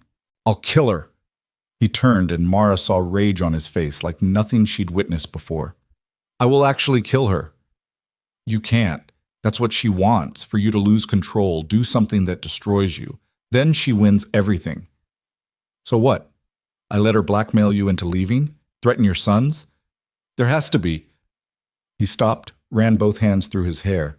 There has to be a way to fight this. Not without risking Eli and Rowan. She'll twist anything, make me look unfit, maybe even try to take them from me. Mara's voice cracked. I can't risk that. They're all I have. You have me. For how long? Until she makes good on her threats? Until the scandal gets too loud and you have to choose between me and the ranch? She moved to the desk, put it between them like a barrier. Sarah warned me. This was always going to end badly. I was just too selfish to listen. This isn't selfishness. It's, he struggled for words. You deserve happiness. A life that's more than just surviving. Maybe, but not at the cost of my children's safety. So that's it? You're going to let her win? I'm going to protect my sons. That's what mothers do. She forced herself to meet his eyes. I'll stay until you find another bookkeeper. Keep everything running until the transition is smooth. But then we leave. Find somewhere else. Somewhere she can't reach us. Running. For the rest of your life. If that's what it takes. Coulter moved around the desk so fast she didn't have time to retreat. His hands framed her face, gentle, despite the anger still burning in his eyes. I won't let her do this. I won't let her take you from me. You might not have a choice. There's always a choice, and I choose you. I choose the boys. I choose the life we could build together if you'd let yourself believe it's possible. Believing doesn't make it real, Coulter. Hope doesn't stop her from destroying everything. No, but fighting does. He kissed her forehead, soft and devastating. Give me time. Let me figure out how to protect you. Don't make any decisions yet. What's there to figure out? She has money, influence, legal resources. We have each other, the truth. People on this ranch who've seen what you're really like. His hands slid down to her shoulders. And we have the fact that Celeste has never faced anyone who refused to back down. She's used to people folding. Let's show her what happens when they don't. Mara wanted to believe him, wanted to think love and determination could win against wealth and ruthlessness. But she'd learned hard lessons about what the world did to people who challenged power. It crushed them, every time. I'm scared, she whispered. Good. So am I. But we'll be scared together. He pulled her close, and she let herself lean against him, let herself pretend for just a moment that this could work. 1 month. Give me 1 month to find a way through this. If I can't, if there's no solution, then we'll figure out plan B. But don't give up yet. 1 month, she agreed, even though she knew it wouldn't be enough. The attack started 3 days later. First came the whispers. Mara heard them in town when she went to pick up supplies, conversations that stopped when she approached, women who smiled coldly and turned away. The details didn't matter. The message was clear. She didn't belong here, and everyone knew it. Then the creditors started pulling back. Suppliers who'd worked with Reed Ranch for years suddenly wanted payment up front, questioning the ranch's credit. Morrison spent 2 days making rounds, trying to shore up relationships, but the damage was subtle and pervasive. Celeste's influence, spreading like poison through the business community. She's choking our cash flow, Mara told Coulter, showing him the latest correspondence. Nothing illegal, just enough pressure to make operations difficult. Can we manage? For now. But if this continues, we'll have to start liquidating assets, selling cattle at bad prices. That starts a spiral. Coulter stared at the papers, jaw working. This is about more than getting you to leave. She's trying to force my hand completely, make me weak enough that I have to come back to her for help. Will it work? Not a chance in hell, but it's going to hurt before we're through. The hurt came faster than either of them expected. A week after the social, Morrison arrived at the ranch looking like he'd aged 10 years overnight. He carried a leather folder thick with documents, and the kind of expression lawyers got when they had to deliver bad news to clients they actually liked. We have a problem, he said without preamble. A big one. They gathered in Coulter's study. Coulter, Mara, Morrison, and James. The lawyer spread papers across the desk with the careful precision of someone handling explosives. Remember when you and Celeste were engaged? Morrison said. There was a contract drawn up. Standard premarital agreement outlining what would happen if you married, how assets would be divided, all the usual provisions. I remember, we never married, so it's void. Not exactly. Morrison pulled out a specific document, pointed to a clause buried in the middle. There's a provision here. If either party ends the engagement, they forfeit a penalty payment to the other party. Compensation for damages to reputation, lost opportunities, that sort of thing. Coulter leaned forward. How much? $50,000. The number hung in the air like a death sentence. Mara's vision actually blurred. 50,000. That was everything. More than everything. The entire value of the ranch, probably. That's insane, Coulter said. No one agreed to that. You did. Right here. Morrison pointed to a signature at the bottom. Your signature, properly witnessed, dated 3 months before the engagement ended. I never signed that. The signature expert I hired says you did. Or at least they can't prove you didn't. It's close enough to your actual signature to hold up in court. Silence. Then Coulter said very quietly, She forged it. Probably. But proving that is nearly impossible. The document is 3 years old. The witnesses are people she knows. And the handwriting is close enough that a judge will likely accept it as valid unless we can produce the original draft showing the forgery. Which we don't have, Coulter said flatly. Which we don't have. Morrison pulled out another document. And there's more. She's filed suit claiming you breached the engagement contract. She's demanding immediate payment of the penalty plus interest. Total amount owed, $62,000, due in 30 days. Mara felt like she was drowning. Can we fight it? We can try, but the document looks legitimate. The timeline supports her story, and she's got 3 witnesses willing to testify that you agreed to the terms. Our counterargument is that it's a forgery, but we can't prove that. It's her word and witnesses against yours. So she wins, Coulter said. Unless I can pay $62,000 in 30 days. Which you can't, not without liquidating the ranch. And if I don't pay? Morrison's face was grim. She can force a sale. Take the ranch to satisfy the debt. You'd be left with whatever's over after the $62,000 plus court costs. Maybe $10,000 if you're lucky. The room went silent. Mara watched Coulter process the information, saw the moment he understood the trap completely. Celeste hadn't just threatened them. She'd built a legal cage that would destroy everything he'd built, take the ranch that was his legacy, leave him with nothing unless... She'll withdraw the suit if I marry her, Coulter said. It wasn't a question. Morrison nodded slowly. That's what I'd expect. The suit goes away, the debt is forgiven, and she gets what she wanted all along. You, the ranch. Everything under her control. That's blackmail. It's legal blackmail, the worst kind. Coulter stood abruptly, walked to the window. His hands gripped the frame hard enough that Mara could see his knuckles go white. Outside, ranch hands worked with the cattle. Life continuing, everyone unaware that the ground beneath them was about to open up. How long do we have? He asked. To respond to the suit? 30 days. To find a legal strategy that has any chance?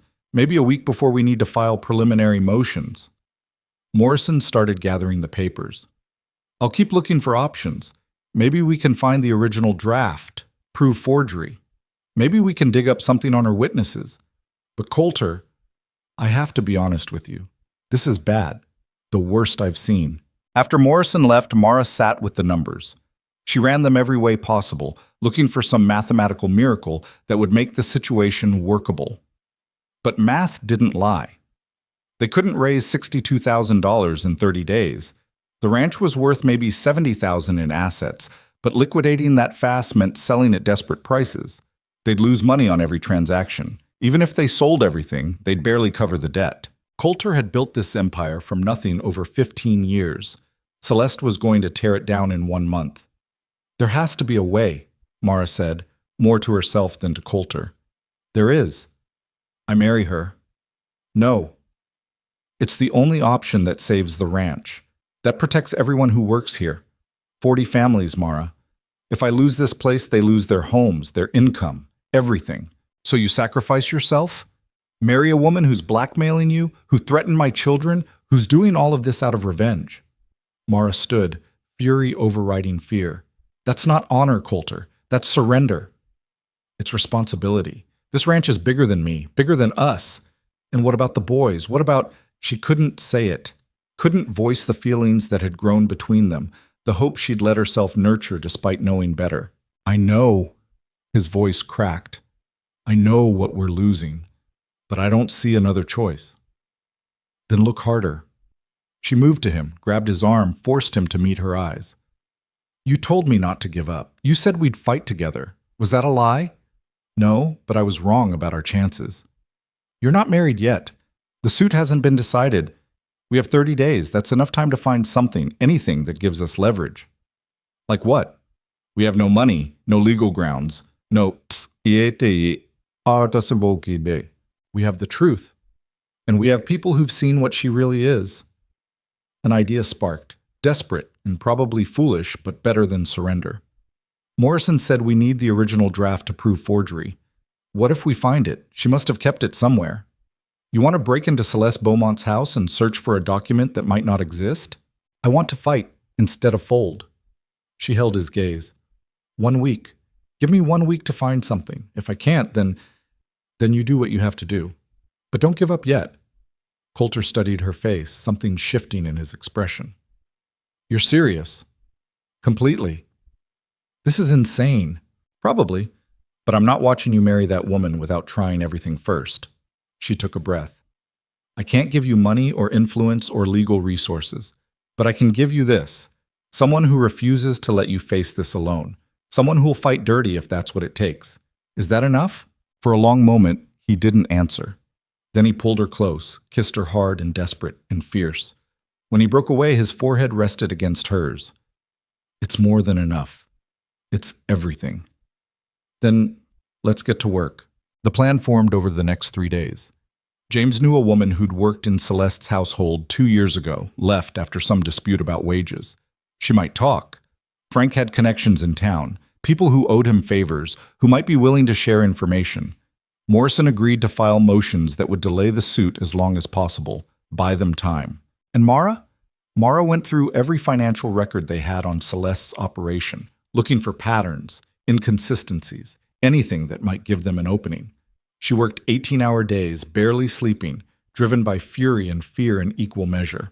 On the 4th night, she found something. It was small, easy to miss.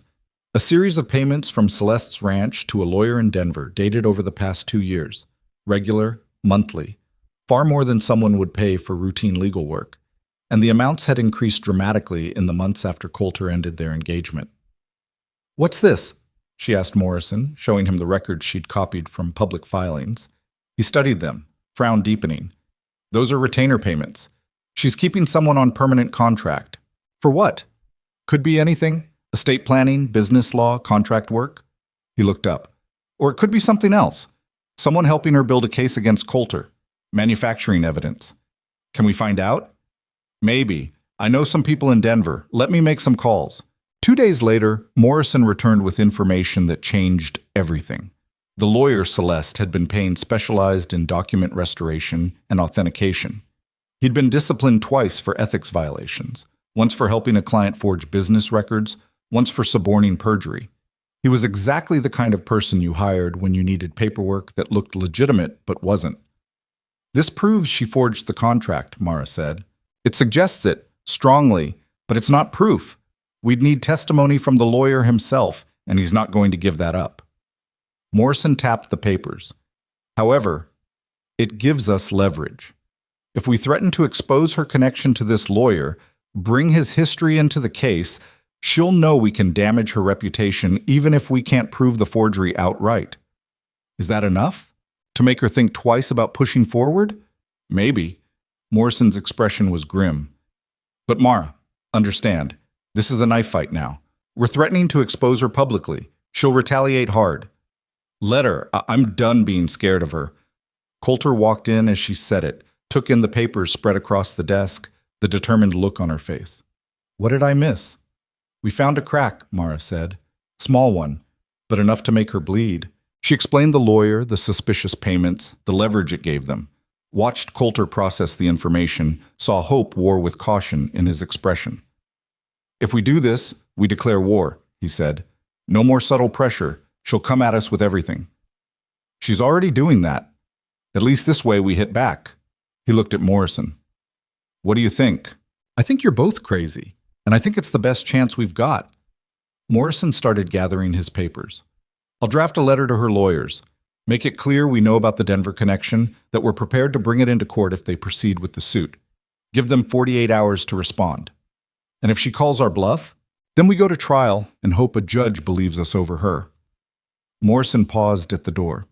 But my gut says she won't risk it. Her power is built on reputation. We threatened that. She has to reconsider. After he left, Coulter pulled Mara into his arms. She went willingly, exhausted and wired and terrified of what came next. "Thank you," he said quietly, "for fighting, for not letting me give up." "I'm not doing it for honor or principle," she admitted. "I'm doing it because I'm selfish, because I want this, you, the boys happy, a life that's more than running and hiding. I want it enough to fight dirty for it." "Then we're well matched, because I want it too." He kissed her temple. "Whatever happens, Mara, whatever she throws at us next, we face it together."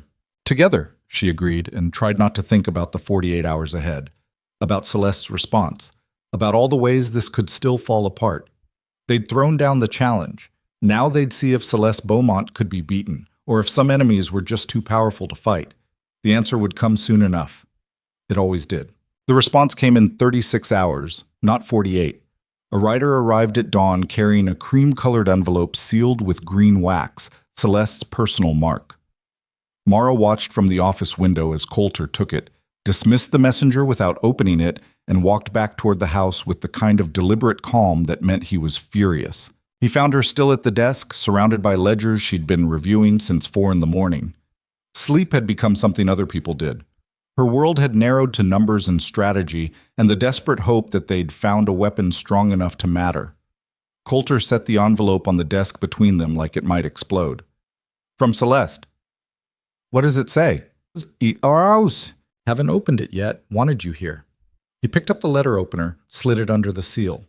The wax cracked with a sound too loud in the quiet room. Inside was a single sheet of expensive stationery, the handwriting elegant and controlled. Coulter read it once, his face going carefully blank.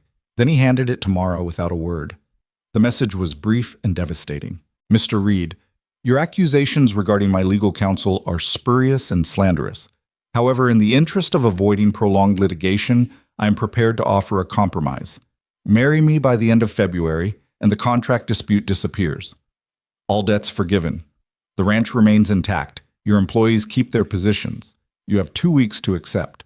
After that, after certs, I proceed with the suit and will additionally pursue defamation charges for the aspersions you've cast on my character and business practices. The choice is yours, but understand, this is your final opportunity for a peaceful resolution. My patience has limits.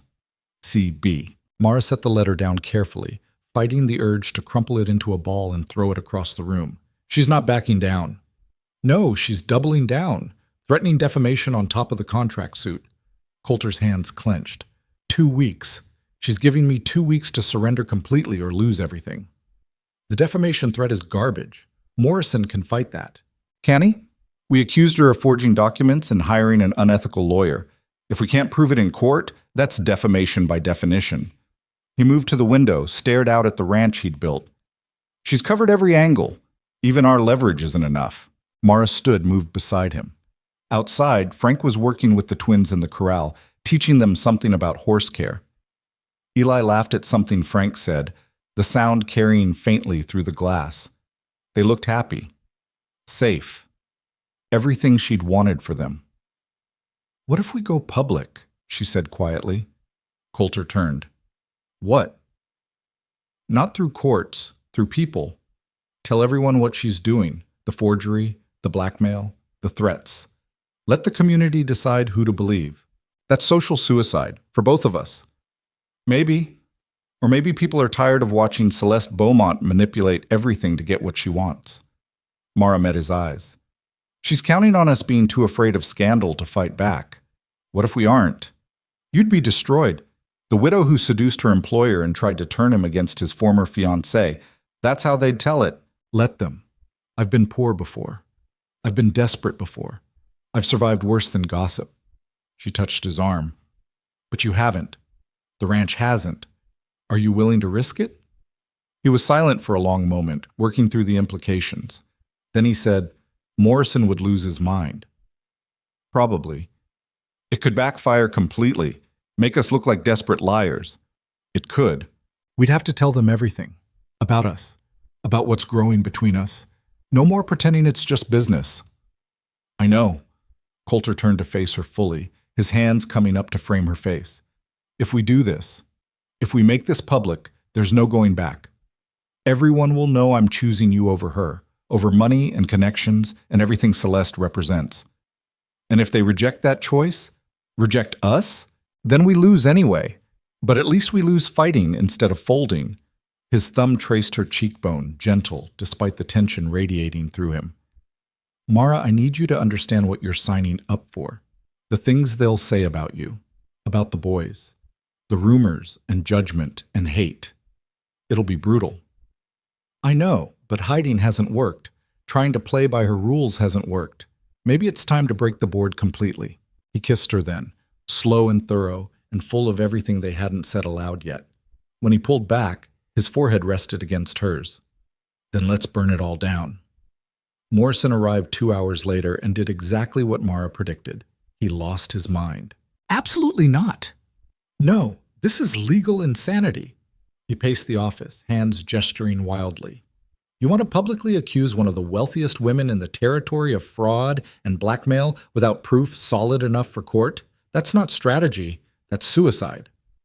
We have the payment records to the Denver lawyer, Coulter said calmly. We have the questionable signature. We have motive. She wants the ranch and is willing to destroy me to get it. Circumstantial. All of it. In court, circumstantial isn't enough. In the court of public opinion. Morrison laughed bitterly. She'll bury you. She has friends in every newspaper, influence in every business circle. She'll spin this as a desperate man and his... He caught himself, glanced at Mara, his companion making wild accusations to avoid legitimate debt. So we do nothing? Mara asked. Let her win by default? We keep fighting legally, file motions, delay, look for actual proof of the forgery. In 2 weeks? You said yourself that's not enough time. Morrison stopped pacing, ran both hands through his hair. You're right, it's not. But going public accelerates the timeline, forces her hand. She'll file the suit immediately and push for expedited trial. We'd be in court within days, not weeks, and we'd lose because we don't have proof. What if the goal isn't to win in court? Coulter said slowly. What if it's to win in public first? Make her toxic enough that even if she gets the ranch legally, it's worthless to her? Explain. Celeste's power comes from her reputation. She's the sophisticated cattle heiress, the woman who turned her father's modest operation into an empire. People respect her, defer to her, do business with her because she's seen as smart and connected. Coulter leaned forward. But what if they see her differently? As someone who uses legal manipulation and blackmail to force men into marriage? How much of her influence survives that? Morrison considered this, skepticism warring with reluctant interest. It's vicious. It's fighting fire with fire. And if it doesn't work, you both go down in flames. We're already burning, Mara said quietly. At least this way we control the fire. The lawyer looked between them, saw the determination there, and sighed. You're both insane, but if you're going to do this, do it smart. Don't just shout accusations, tell a story. Make people understand why Celeste would do this, what she has to gain. Give them a narrative that makes sense. How? Coulter asked. Let me think. Morrison pulled out a chair, sat down heavily. You need to frame this as David versus Goliath, the self-made rancher being crushed by the wealthy heiress who can't accept rejection. Not about romance, about power and control. Make it clear she's been systematically attacking the ranch since you ended the engagement. Show the pattern. The feed contract dispute, Mara said, catching on. The supplier's pulling back, the lawsuit, it's all connected. Exactly. It's not just one vengeful action. It's a campaign that's harder to dismiss as coincidence or legitimate business. Morrison warmed to the idea despite himself. And you, Mrs. Vance, you're not the mistress. You're the bookkeeper who discovered the pattern, the one who put the pieces together and realized what Celeste was doing. Will people believe that? Some will, others won't. But it gives you a role that's not about seducing the boss. It makes you a figure in the story rather than a scandal. He looked at Coulter. You'll need to be honest about your feelings for her, but frame it as something that developed naturally after Celeste's campaign started, not the cause of the conflict. And if they think I'm lying, then we're no worse off than we are now. Morrison stood. I'll draft a statement, something you can share publicly. But Coulter, once you do this, there's no taking it back. Your relationship with Mara becomes public knowledge. The boys get dragged into this. Every aspect of your private life becomes fair game for gossip. Are you prepared for that? Coulter looked at Mara. She saw the question in his eyes, the final check before they jumped off the cliff together. She nodded, small but certain. Yes, Coulter said. We're prepared. The statement went out 3 days later, delivered simultaneously to the 2 local newspapers, the Territorial Register, and read aloud at the general store where most ranch families gathered for supplies. Morrison had crafted it carefully, balancing accusation with measured tone, specific enough to be credible, but broad enough to invite people to connect the dots themselves. Mara stood beside Coulter in the store as the proprietor read it to the assembled crowd. Her heart hammered so hard she thought everyone must hear it. The twins were with Sarah back at the ranch, safely away from whatever explosion this caused. That was the only thing that let Mara stay standing instead of running. The statement laid out the timeline. Coulter and Celeste's engagement 3 years prior. The business contract signed during that time. The engagement ending. Celeste's increasingly aggressive business tactics in the months that followed. The feed contract dispute. Suppliers suddenly pulling credit. Whisper campaigns about Reed Ranch's financial stability. Then the forged marriage contract. The lawsuit demanding $62,000 or the ranch. The threat of marriage is the only way to make it all disappear. Morrison had included copies of the payment records to the Denver lawyer, highlighted his ethics violations, let people draw their own conclusions about what those regular payments might have purchased. The final paragraph was the most dangerous. It acknowledged openly that Coulter had developed feelings for his bookkeeper, Mrs. Mara Vance, after she'd helped defend the ranch from these attacks. That he intended to marry her, not Celeste, and that he refused to let blackmail dictate his life or his choice of partner. When the proprietor finished reading, silence filled the store.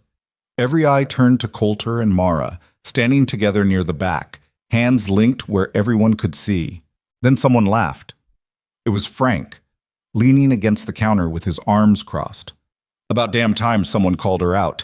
That woman's been terrorizing business owners for years. Just usually they're too scared to fight back. Frank, James started, voice cautious. No, I'm saying it. Everyone here knows it's true. Celeste Beaumont gets what she wants through intimidation and legal tricks, and if you cross her, she destroys you. Reed's just the first one with enough spine to stand up and say it publicly. Murmurs rippled through the crowd, some agreeing, some uncertain. A woman Mara didn't recognize spoke up. But that contract, if he signed it, he owes the money. That's just law. Read the dates, another voice called. It was the baker's wife holding her own copy of the statement. That contract was supposedly signed 3 months before the engagement ended. Why would they need a breakup penalty clause when they were still engaged? Unless someone added it later, Frank said pointedly. After the engagement ended, when it would be useful leverage. More murmurs. The crowd was dividing, people clustering into groups based on whether they believed the accusation or dismissed it. Mara watched it happen in real time, saw the community fracturing along lines of loyalty and skepticism. Mayor Hansen pushed to the front, face red. This is slander, making accusations without proof. Mr. Reed, I expected better from you. I have proof, Coulter said calmly. Payment records, timeline inconsistencies, a pattern of behavior that speaks for itself. You have suspicions. That's not the same as proof. Then let's test it in court. Let Celeste explain those payments to a lawyer with ethics violations. Let her explain why the contract language changed. Let her produce the original document and submit it for authentication. Coulter's voice carried across the store. I'm not hiding from a trial. I'm asking people to look at the facts and decide for themselves what they believe. And conveniently dragging Miss Beaumont's name through the mud in the process, Hansen shot back, while positioning yourself as the victim. Very convenient. Is it convenient when you're about to lose everything you built? Mara heard herself say. Every head turned toward her. She fought the urge to shrink back, forced herself to keep talking. Mr. Reed could have surrendered quietly, married Miss Beaumont, kept the ranch and avoided this entire scandal. Instead, he's risking his reputation and his livelihood to fight back. That doesn't sound convenient to me. That sounds like someone who's telling the truth. Hansen's eyes narrowed. And you, Mrs. Vance, what's your stake in all this? Beyond the obvious. The implication was clear. Mara felt heat flood her face, but held her ground. My stake is that I won't watch a good man be destroyed by someone using the legal system as a weapon. That's all. That's all? Hanson's tone dripped skepticism. Nothing to do with your position in his household? Your personal interest in keeping him unmarried? Mayor Hanson, James' voice cut through the tension like a blade. You're suggesting Mrs. Vance has been manipulating Mr. Reed. I've worked with her daily for months. She saved this ranch from financial collapse. She found the evidence about Celeste's schemes when no one else was looking. If you're calling her a manipulator, you're calling her smarter than every man here who missed what she saw. Is that really the accusation you want to make? Scattered laughter broke the tension slightly. Hanson's face went redder, but he seemed to recognize he'd overstepped. I'm simply saying we should be cautious about believing accusations against a respected member of our community. Celeste's respected because people are afraid of her, Frank said flatly. Let's stop pretending otherwise. The arguments continued for another hour. People took sides. Some left in disgust at the scandal. Others stayed to argue their position. The community that had been unified under polite silence fractured into open conflict. Mara and Coulter slipped out eventually, walking back to where they'd left the wagon. Neither spoke until they were out of earshot of the store. That was brutal, Mara said finally. It's going to get worse. Coulter helped her up into the wagon seat. Hanson will go straight to Celeste. Tell her everything. She'll respond hard. I know. The boys are going to hear things, ugly things, about me, about us. Mara's voice cracked. I knew that going in. Doesn't make it easier. Coulter climbed up beside her, took her hand. We can still stop this. I can send a retraction. Say I was mistaken. Take the marriage deal. No. Mara, no. We're not stopping. We jumped off the cliff. Now we see if we can fly or if we hit the ground. She squeezed his hand. Together. That's what we said. He raised her hand to his lips, kissed her knuckles. Together. The ride back to the ranch was quiet, both of them processing what they'd started. War had been declared publicly. Now they waited to see who would win. Celeste's response came that evening, delivered by a lawyer Mara didn't recognize. Not Morrison, someone from her own team. The man was young, overdressed, and vibrating with barely contained aggression. Mr. Reed, Mrs. Vance. He nodded curtly to each. I'm here on behalf of Miss Celeste Beaumont to deliver formal notice. Miss Beaumont will be filing suit not only for breach of contract, but also for defamation, libel, and intentional harm to her business interests. Total damages sought, $100,000. Mara's stomach dropped. $100,000. That was impossible. She's also calling for an emergency hearing to determine whether Mrs. Vance should retain custody of her children, given questions about her moral fitness and judgment. The world tilted. What? A woman engaged in an extramarital relationship, living in a household of questionable propriety, making wild accusations to serve her own interests. These raise legitimate concerns about child welfare. The lawyer's tone suggested he didn't believe a word of it, but was enjoying the delivery anyway. The hearing is scheduled for 10 days from now. Both of you are required to appear. That's, Coulter started, fury barely contained. Legal? Entirely legal. Any concerned party can petition for a child welfare review. Miss Beaumont, as a prominent community member, certainly qualifies. He handed over a thick envelope. All the details are in there. Lovely evening to you both. He left. Mara stood frozen, the words echoing in her head. Child welfare review. Questions about her moral fitness. They could take Eli and Rowan. Actually take them. She wouldn't, Mara whispered. She can't. They're my sons. She's threatening to. Coulter ripped open the envelope, scanned the documents inside. His face went progressively darker. It's all here. Formal petition. Scheduled hearing. Allegations about improper household environment. Questions about your decision-making. Concerns about the boy's exposure to adult conflict. This was the nuclear option. The thing she'd threatened back at the social.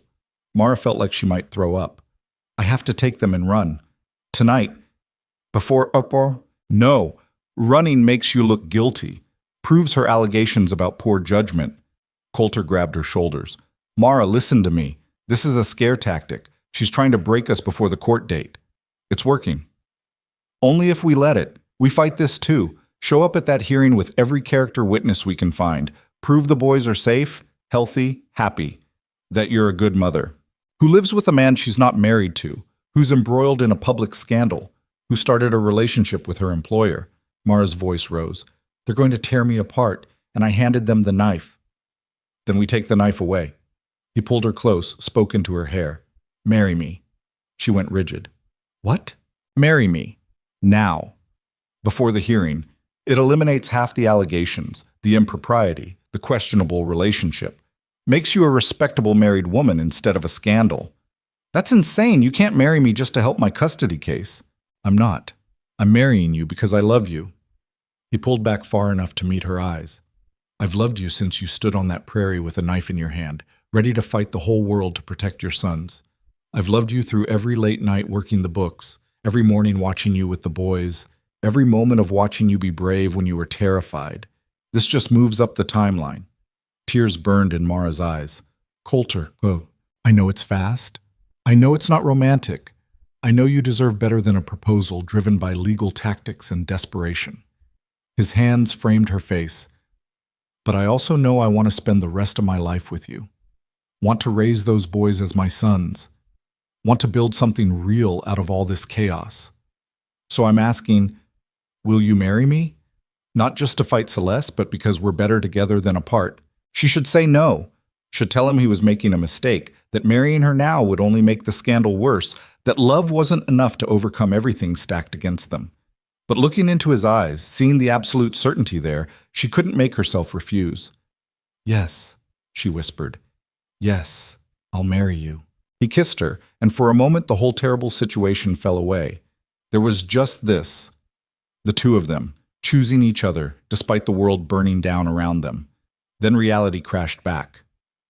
We need to do it immediately, Mara said, before Celeste can block it somehow.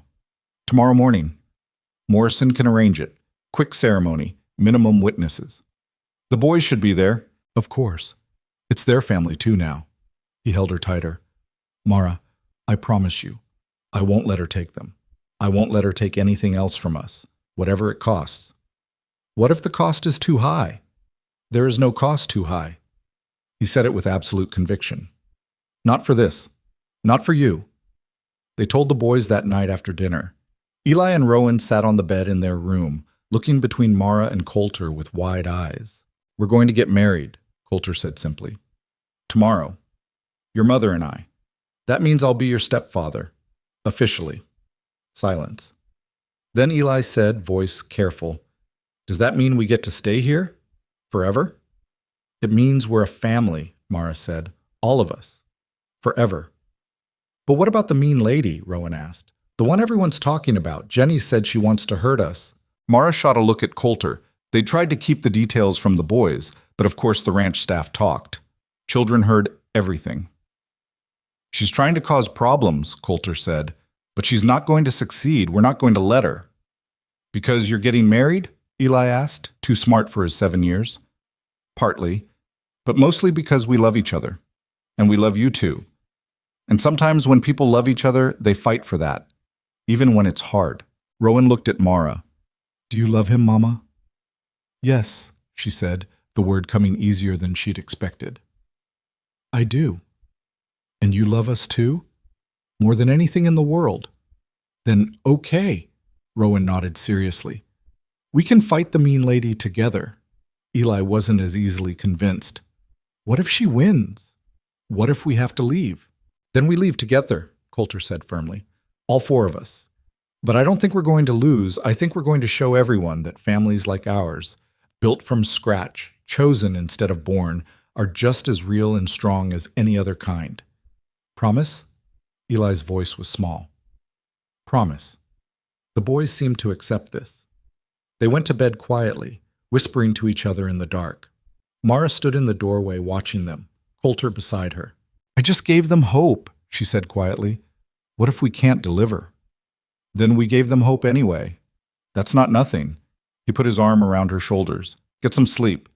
Tomorrow we get married, and then we prepare for the hardest fight of our lives. Not exactly the romantic wedding I imagined as a girl. No, but it's real, and that's better than romance. She leaned into him, let herself take comfort in his solid presence. Tomorrow, they'd face whatever came. Tonight, she let herself believe it might actually work. The ceremony happened at dawn in Morrison's office, witnessed by the lawyer, Sarah, James, and Frank. Mara wore the blue silk dress from the social, the only nice thing she owned. Coulter wore his best suit, though he looked uncomfortable in the formal clothing. The twins stood on either side, holding hands, faces serious with the weight of the moment. The justice of the peace was an older man who'd known Coulter since childhood. He kept the ceremony brief, practical, focused on the legal requirements rather than flowery language. When he asked if they took each other as husband and wife, both answered clearly. No hesitation. No doubt. Coulter's kiss was gentle, appropriate for the audience, but Mara felt the promise in it. This wasn't just legal protection. This was real. Congratulations, Morrison said when it was done, though his tone suggested he was congratulating them on volunteering for battle rather than marriage. You're now legally husband and wife, which gives us significantly better standing at the custody hearing. When is it again? Mara asked. 8 days. I've already filed notice of the marriage with the court. It'll take some wind out of Celeste's sails, but she'll adapt. Probably pivot to arguments about the rushed timeline, suggest it's a sham marriage for legal purposes. Let her try, Coulter said. We'll prove otherwise. They celebrated quietly back at the ranch. Sarah had made a small cake, the hands gathered for a toast. It should have been joyful. Instead, it felt like the calm before a storm, everyone aware that the real fight was still ahead. That evening, another messenger arrived, another cream-colored envelope with green wax. Coulter opened it in the office with Mara beside him. The message was shorter this time. Congratulations on your marriage. How convenient. I look forward to our day in court. CB. She's not backing down, Mara said unnecessarily. No, she's going all in. Coulter set the note aside. So do we. Tomorrow we start gathering witnesses. Everyone who can testify about the boys, about you as a mother, about our household. We show them a wall of people who believe in us. And if that's not enough, then we make it enough. He took her hand, her left hand, where a simple gold band now rested. You're my wife now. Those boys are my sons. I don't lose my family. Not to her, not to anyone. Mara looked at the ring on her finger, still strange and new. 24 hours ago, she'd been Mara Vance, widow and bookkeeper. Now she was Mara Reed, wife and mother and woman who'd somehow ended up at the center of a war she'd never wanted. But looking at Coulter's face, seeing the determination there, she found her own resolve hardening. Celeste thought they'd fold, thought the threat to the boys would break them completely. She was wrong. 8 days until the hearing. 8 days to build their case, gather their witnesses, prepare for the fight of their lives. 8 days to prove that love could stand against money and power and legal manipulation. It would have to be enough. The 8 days moved like water and stone at once. Too fast when Mara needed time to think, too slow when panic rose in her throat at 3 in the morning.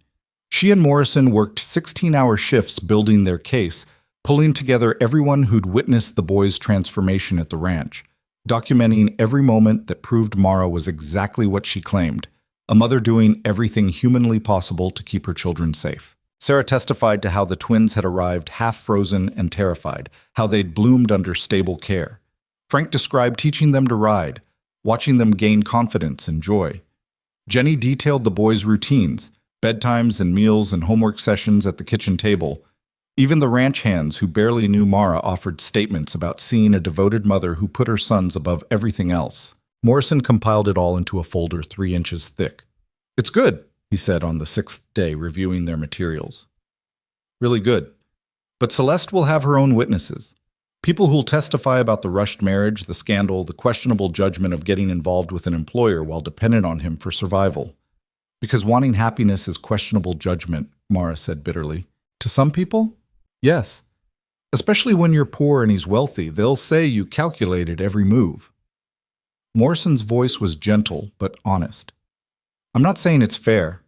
I'm saying that's what we're facing. Coulter paced the office like a caged animal.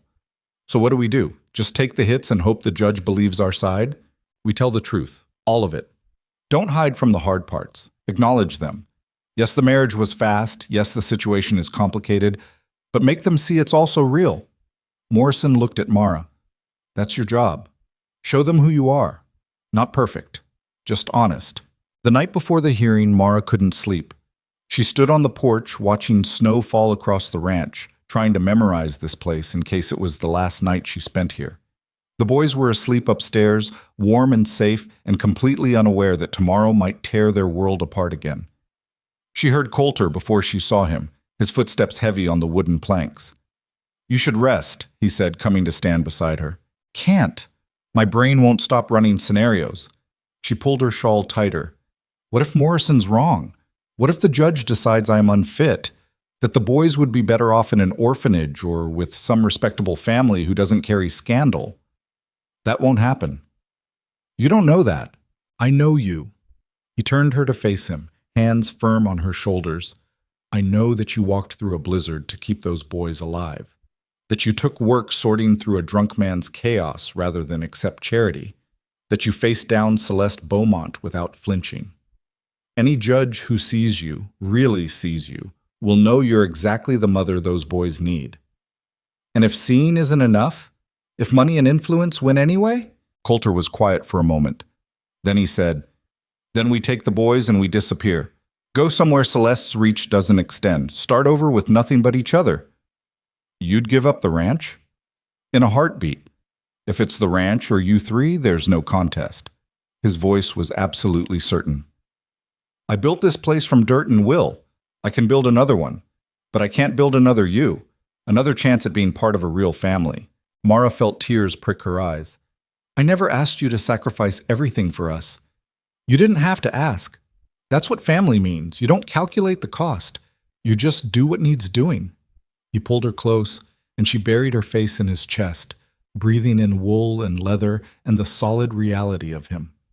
"Whatever happens tomorrow, we're in it together. That's not changing." They stood like that until the cold drove them inside, holding on to each other, and the fragile hope that the world might, just this once, choose justice over power. The courthouse was smaller than Mara expected, a 2-story brick building that served 3 counties and handled everything from property disputes to criminal trials. By the time they arrived, a crowd had already gathered. News of the hearing had spread, and it seemed half the territory wanted to witness the spectacle of Coulter Reed's scandalous marriage being examined in open court. Mara held tight to Coulter's hand as they climbed the steps. The twins walked between them, dressed in their best clothes, faces solemn. They didn't fully understand what was happening, but they knew it mattered, knew their family hung in the balance. Inside, the courtroom smelled like old wood and bitter coffee. Morrison was already there, arranging documents at their table. Across the aisle, Celeste sat with 2 lawyers Mara didn't recognize, her posture perfect, her emerald dress probably costing more than the entire case. Their eyes met. Celeste's smile was small and sharp, a predator certain of the kill. Judge Catherine Hendricks entered precisely at 9, and everyone rose. She was older than Mara expected, maybe 60, with steel-gray hair and eyes that looked like they'd seen every variation of human foolishness and retained the capacity to be disappointed by new examples. "Be seated," she said, voice carrying authority without needing volume. "We're here to review a petition regarding the custody arrangement of Eli and Rowan Vance, currently in the care of their mother, Mara Reed, formerly Vance. Miss Beaumont, your counsel may present the concerns."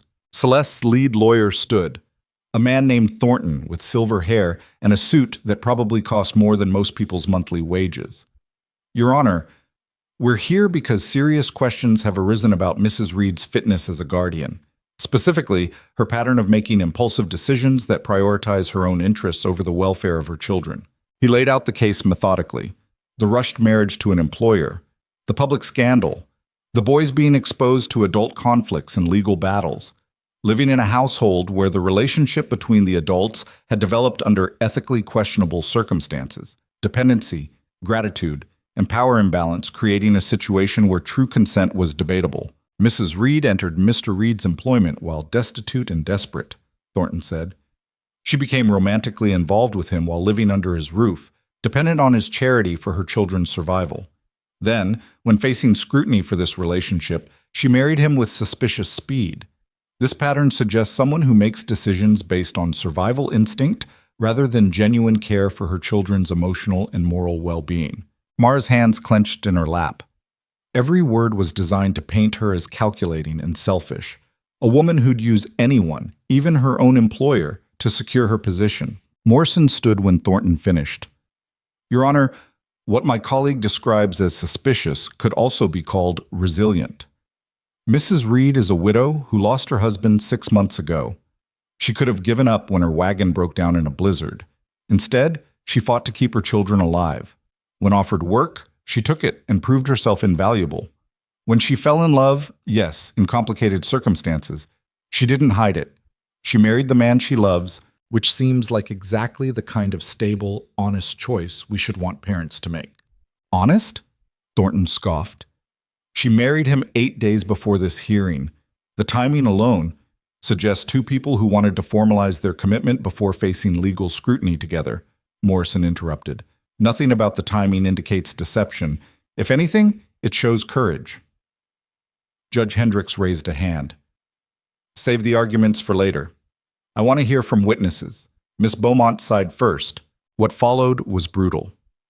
Celeste's witnesses painted a picture of chaos and impropriety. Margaret Winters testified about the rumors circulating through town about Mara and Coulter's relationship.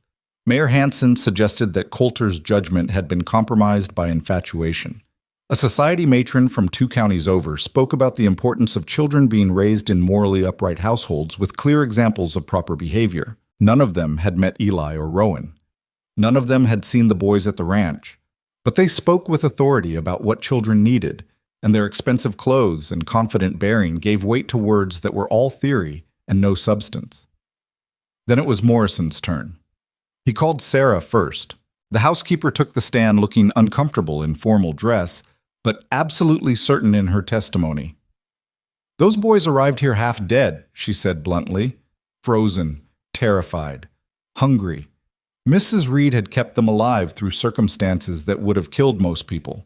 Within a week at the ranch, they were different children, laughing, playing, acting like 7-year-olds should act." "And Mrs. Reed's parenting?" Morrison asked. "Best I've seen. She's firm but kind. Makes sure they do their lessons, their chores, but also makes time to just be with them. She tucks them in every night, checks on them if they have nightmares, sits with them when they're sick." Sarah's voice was steady. "That woman would walk through fire for those boys. Anyone who thinks otherwise hasn't been paying attention." Thornton's cross-examination tried to shake her. "But surely you noticed the developing relationship between Mrs. Reed and your employer. The impropriety of that situation?" "I noticed 2 lonely people finding comfort in each other," Sarah said. "Nothing improper about it. They were discreet, respectful. And they waited until after marriage to, well, that's none of your business, but they waited. More restraint than most people show." Frank testified next, describing the boys' progress learning to ride and care for horses. "They're good kids," he said simply. "Polite, hardworking, eager to learn. You can tell they feel safe here. Kids who don't feel safe don't laugh like those 2 do." Jenny talked about cooking with the boys, teaching them to knead bread and crack eggs. James described their curiosity about ranch operations. Every witness built a picture of children who were thriving, surrounded by adults who cared about them, and a mother who put them first. Then Morrison called Coulter. He took the stand looking uncomfortable in the formal setting, but his voice was steady when he answered Morrison's questions. "When did you first meet Mrs. Reed?" 4 months ago. She was dying beside a broken wagon with her 2 sons. I offered help." "Why? You could have passed by like others had." Coulter's jaw tightened. "Because I couldn't live with myself if I let children freeze to death when I had the means to prevent it. That's not who I am." "And when did your feelings for Mrs. Reed develop into something more than employer and employee?" "Slowly, over time. Watching her work, seeing her with the boys, recognizing someone who matched my own values, hard work, loyalty, putting family first." He looked at Mara, and something in his expression made her chest ache. "I didn't plan to fall in love with her, but I'm not sorry it happened." "Mr. Reed, some have suggested you were manipulated, that Mrs. Reed took advantage of your kindness and her vulnerable position to secure a wealthy husband. What do you say to that?" "I'd say anyone who thinks Mara Vance is manipulative has never met her." Coulter's voice hardened. "She fought me on accepting help, insisted on earning her keep, refused anything that looked like charity. The only thing she ever asked for was a chance to work, and she proved herself 10 times over. If anyone was pursuing this relationship, it was me, not her." Thornton stood for cross-examination, circling like a shark. "Mr. Reed, you ended your engagement to Miss Beaumont 3 years ago. Why?" Because we wanted different things. She wanted to merge our operations, create a business empire. I wanted a partner, not a merger. And Mrs. Reed provides that partnership? She does. How convenient that she appeared exactly when you needed a bookkeeper, exactly when you were vulnerable to someone offering comfort and companionship. Some might call that opportunistic timing. Some might call it fate, Coulter shot back, or luck, or the universe finally getting something right. I don't care what you call it. I know what I have, and I'm not giving it up because Celeste Beaumont can't accept that I chose someone else. The courtroom rippled with murmurs. Judge Hendricks rapped her gavel. Mr. Reed, confine yourself to answering the questions asked.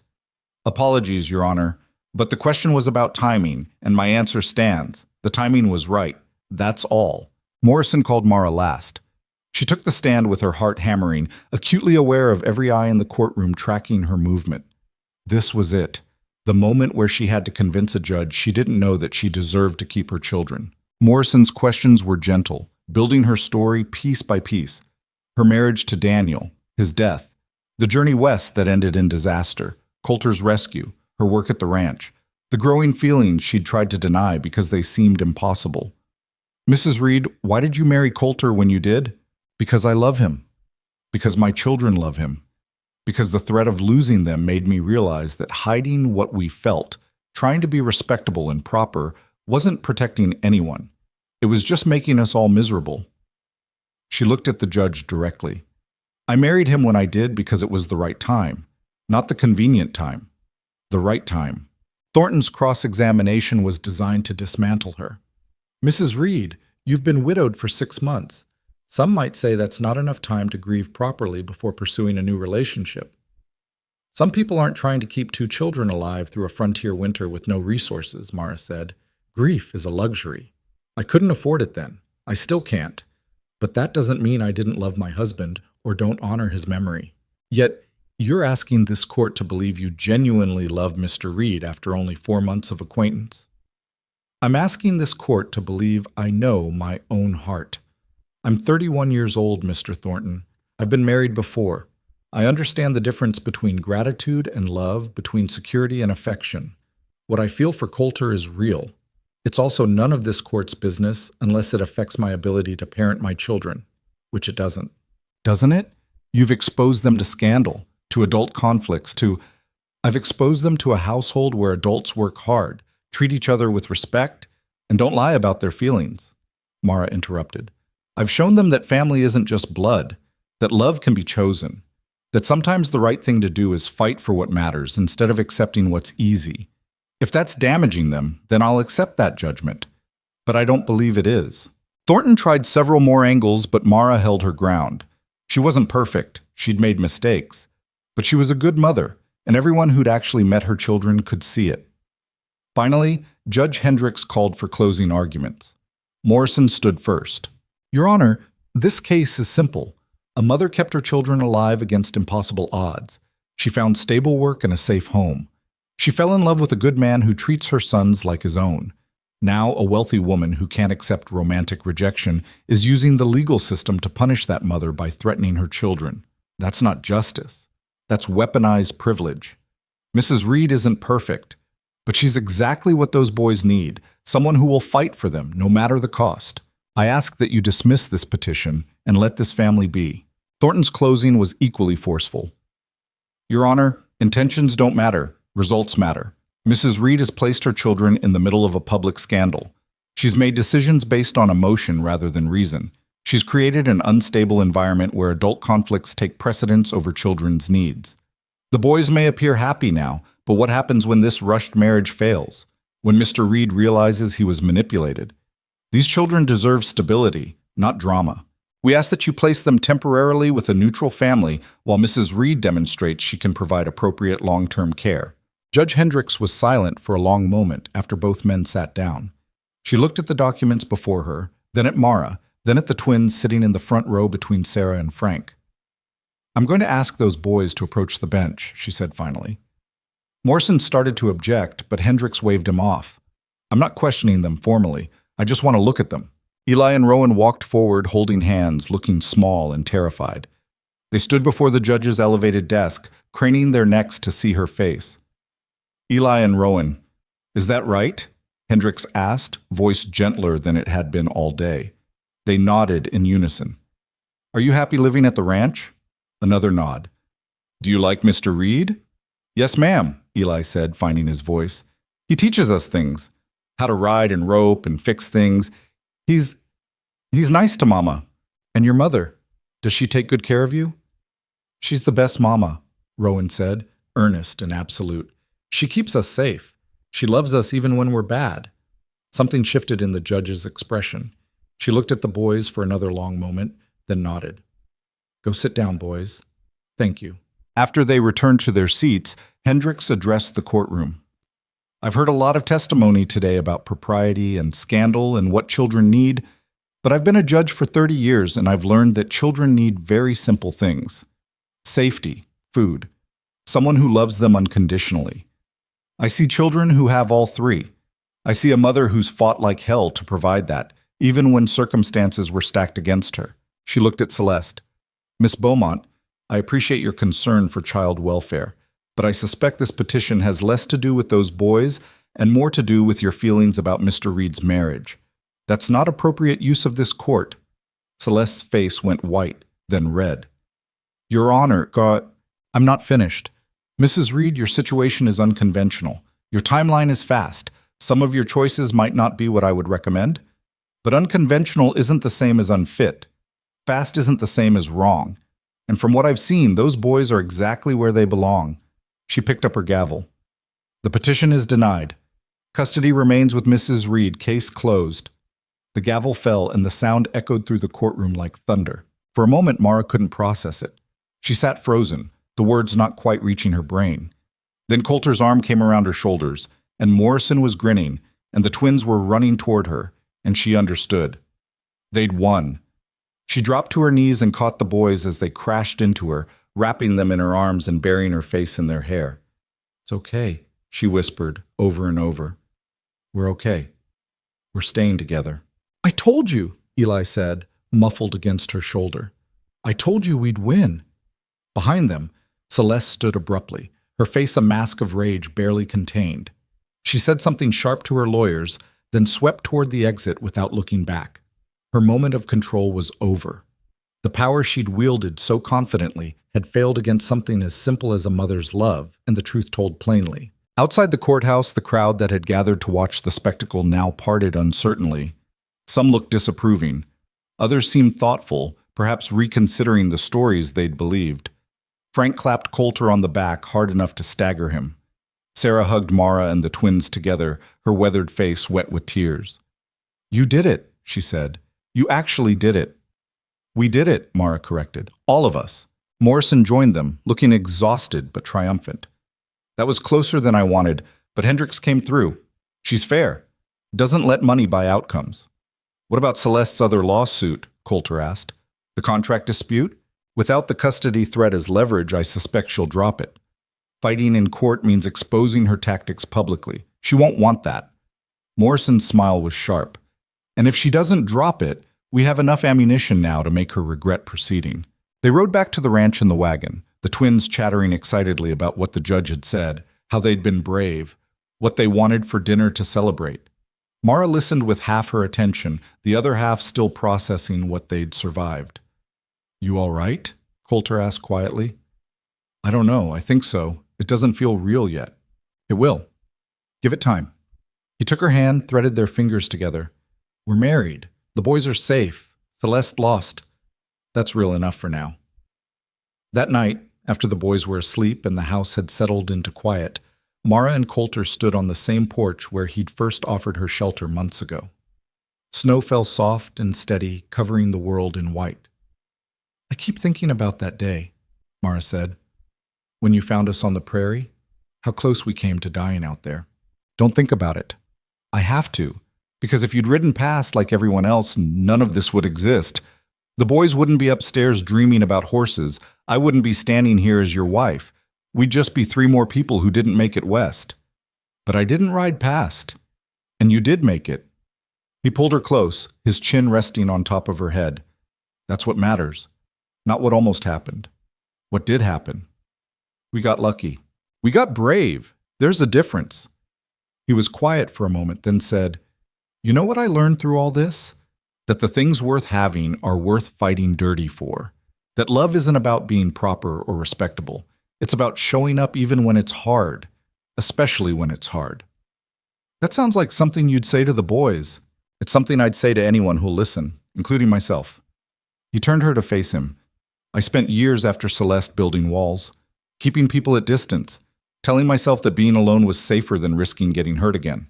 Then you showed up, half frozen and fierce, and blew those walls apart without even trying.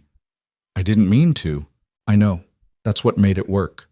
He kissed her forehead, soft and lingering. Thank you for fighting, for not giving up when it would have been easier. I had something worth fighting for. That makes it simple. The lawsuit was dropped 3 weeks later with no explanation. One day it existed, the next Morrison received formal notice of withdrawal. Celeste apparently decided that public battle wasn't worth the risk to her reputation. She retreated to her own ranch and her own empire, leaving Reed Ranch alone. Life found its rhythm. Mara continued managing the accounts, bringing order to what had once been chaos. The boys grew taller, stronger, more confident. Coulter taught them everything he knew about ranching, about responsibility, about what it meant to build something that lasted. Spring came, and with it the thaw. The prairie that had nearly killed them transformed into rolling grassland dotted with wildflowers. Mara stood at the fence line one morning, watching the boys help Frank move cattle, and realized she couldn't remember the last time she'd felt afraid. "You look thoughtful," Coulter said, joining her. "Just thinking about how much has changed, how different everything is from a year ago. Better or worse?" "Better, so much better it almost scares me." "Why does better scare you?" She considered the question.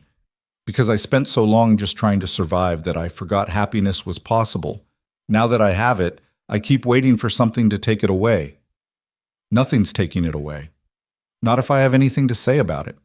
He put his arm around her waist. "We built this, Mara, out of nothing but stubbornness and each other. That's not something that breaks easily." By summer, Mara was pregnant. The discovery came as a surprise, even though it shouldn't have been. She told Coulter one evening after the boys were asleep, suddenly nervous despite everything they'd been through together. "I'm going to have a baby," she said. "Our baby." His face went through several expressions too fast to track, landing on something like wonder. "You're sure?" "As sure as I can be." Sarah confirmed it. He pulled her into his arms, holding her like she might disappear if he let go. "A baby. We're having a baby. Are you happy?" "Happy doesn't cover it. He struggled for words. "I'm everything. Terrified and excited and grateful and scared. All of it at once." They told the boys the next morning. Eli's response was cautious acceptance. Rowan's was pure excitement about being a big brother. Both wanted to know if it would be a boy or a girl, when it would arrive, whether they'd have to share their room. "You'll have a little brother or sister by winter," Mara told them, "and we'll figure out the room situation when the time comes." "Will you love the baby more than us?" Eli asked quietly. Mara's heart broke a little. "No, never. I'll love the baby differently, but not more. You two are my first children, the ones I fought hardest to protect. That doesn't change just because we're adding someone new." "Promise?" "Promise." The months passed. Mara's belly grew. The ranch prepared for another winter, but this time there was no fear in it. They had supplies, resources, a solid house with thick walls. The boys helped Coulter stockpile firewood and check the fences. Sarah and Jenny prepared for the baby's arrival with the efficiency of women who'd delivered dozens of children between them. In November, on a night when the first real snow of winter fell, Mara went into labor. It was faster than her first delivery, less frightening. She'd done this before, knew what to expect. Sarah and Jenny attended her while Coulter paced outside the bedroom, wearing a path in the hallway floor. When the baby finally arrived, a girl, healthy and loud, Sarah wrapped her and handed her to Mara. "Perfect," she pronounced. "Absolutely perfect." Coulter was allowed in then, looking pale and terrified. He approached the bed like he was walking on ice, afraid one wrong step would shatter everything. When he saw the baby, his daughter, his face crumpled. "She's so small," he whispered. "She'll grow. They always do." Mara shifted the bundle so he could see her face better. "You want to hold her?" "I don't know how." "You'll learn. Sit down." He sat on the edge of the bed, and Mara transferred the baby carefully into his arms. He held her like she was made of glass, staring at her tiny face with absolute awe. "We need a name," he said finally. They discussed options for months without settling on anything. But looking at the baby now, wrapped in quilts in Coulter's arms while snow fell outside, Mara knew. "Grace," she said. "We name her Grace." "Grace Reed." Coulter tested it, smiled. "Yes, that's right." The boys met their sister the next morning, tiptoeing into the room with exaggerated care. Rowan was immediately enchanted. Eli was more reserved, studying the baby like she was a puzzle he needed to solve. "She's really ours?" he asked. "To keep?" "Really ours," Mara confirmed. "Your sister, forever." "Then I guess she's all right," Eli said, which was high praise from a 7-year-old boy. The winter passed with the baby in the house. Sleepless nights and constant feeding and the particular chaos that came with infants. But it was good chaos.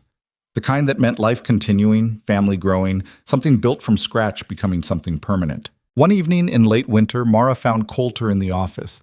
Not working, but just sitting at the desk, looking at papers scattered across the surface. She recognized them. The documents from Celeste's lawsuit, the forged contract, all the evidence of the battle they'd fought. "You keeping those as a reminder?" she asked. "No." Deciding whether to burn them or file them away. He looked up at her. "Morrison says I should keep everything in case she tries again, but I'm tired of looking at it, tired of giving her space in my head." "Then burn it, all of it, start fresh." Mara moved behind him, put her hands on his shoulders. "We won, Coulter. We built something she couldn't destroy. That's enough."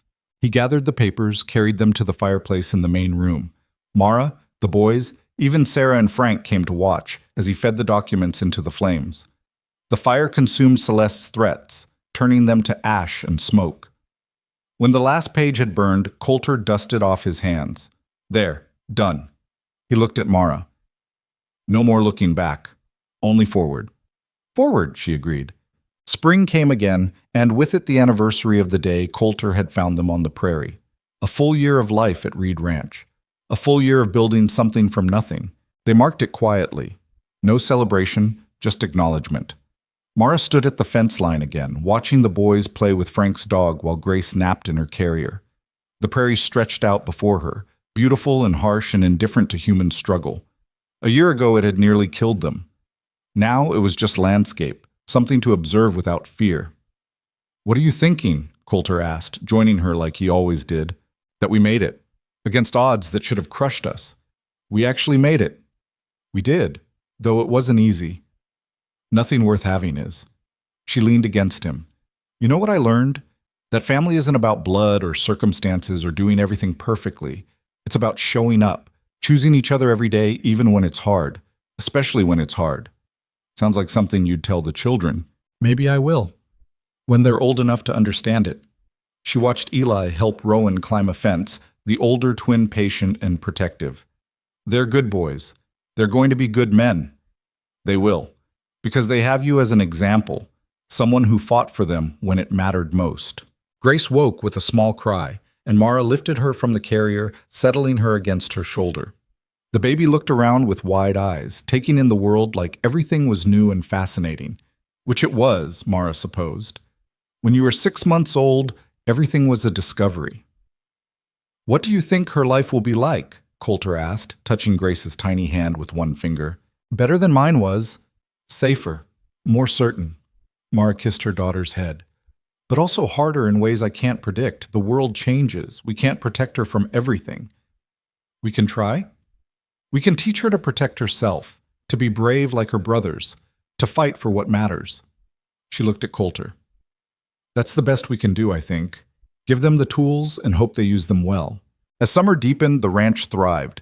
Cattle prices were strong. The accounts balanced. Suppliers who'd pulled back during Celeste's campaign returned, recognizing that Reed Ranch was stable and profitable.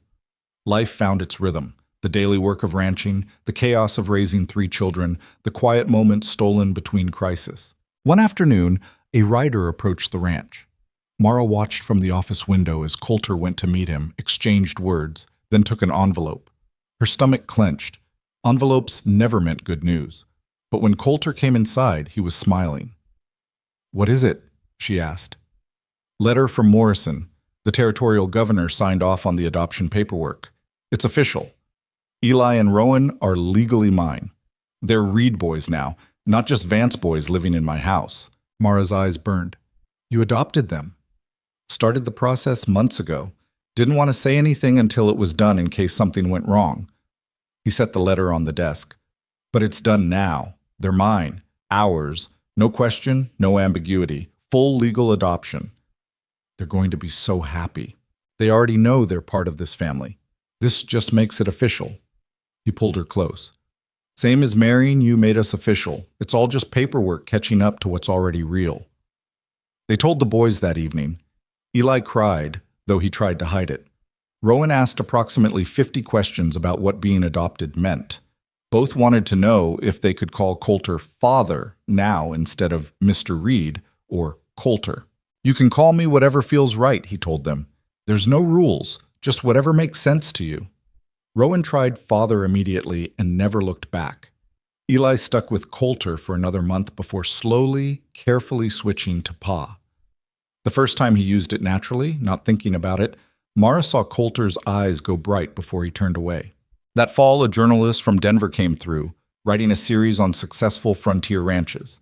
He interviewed Coulter for hours, took notes on the operation, and seemed particularly interested in the scandal from the previous year.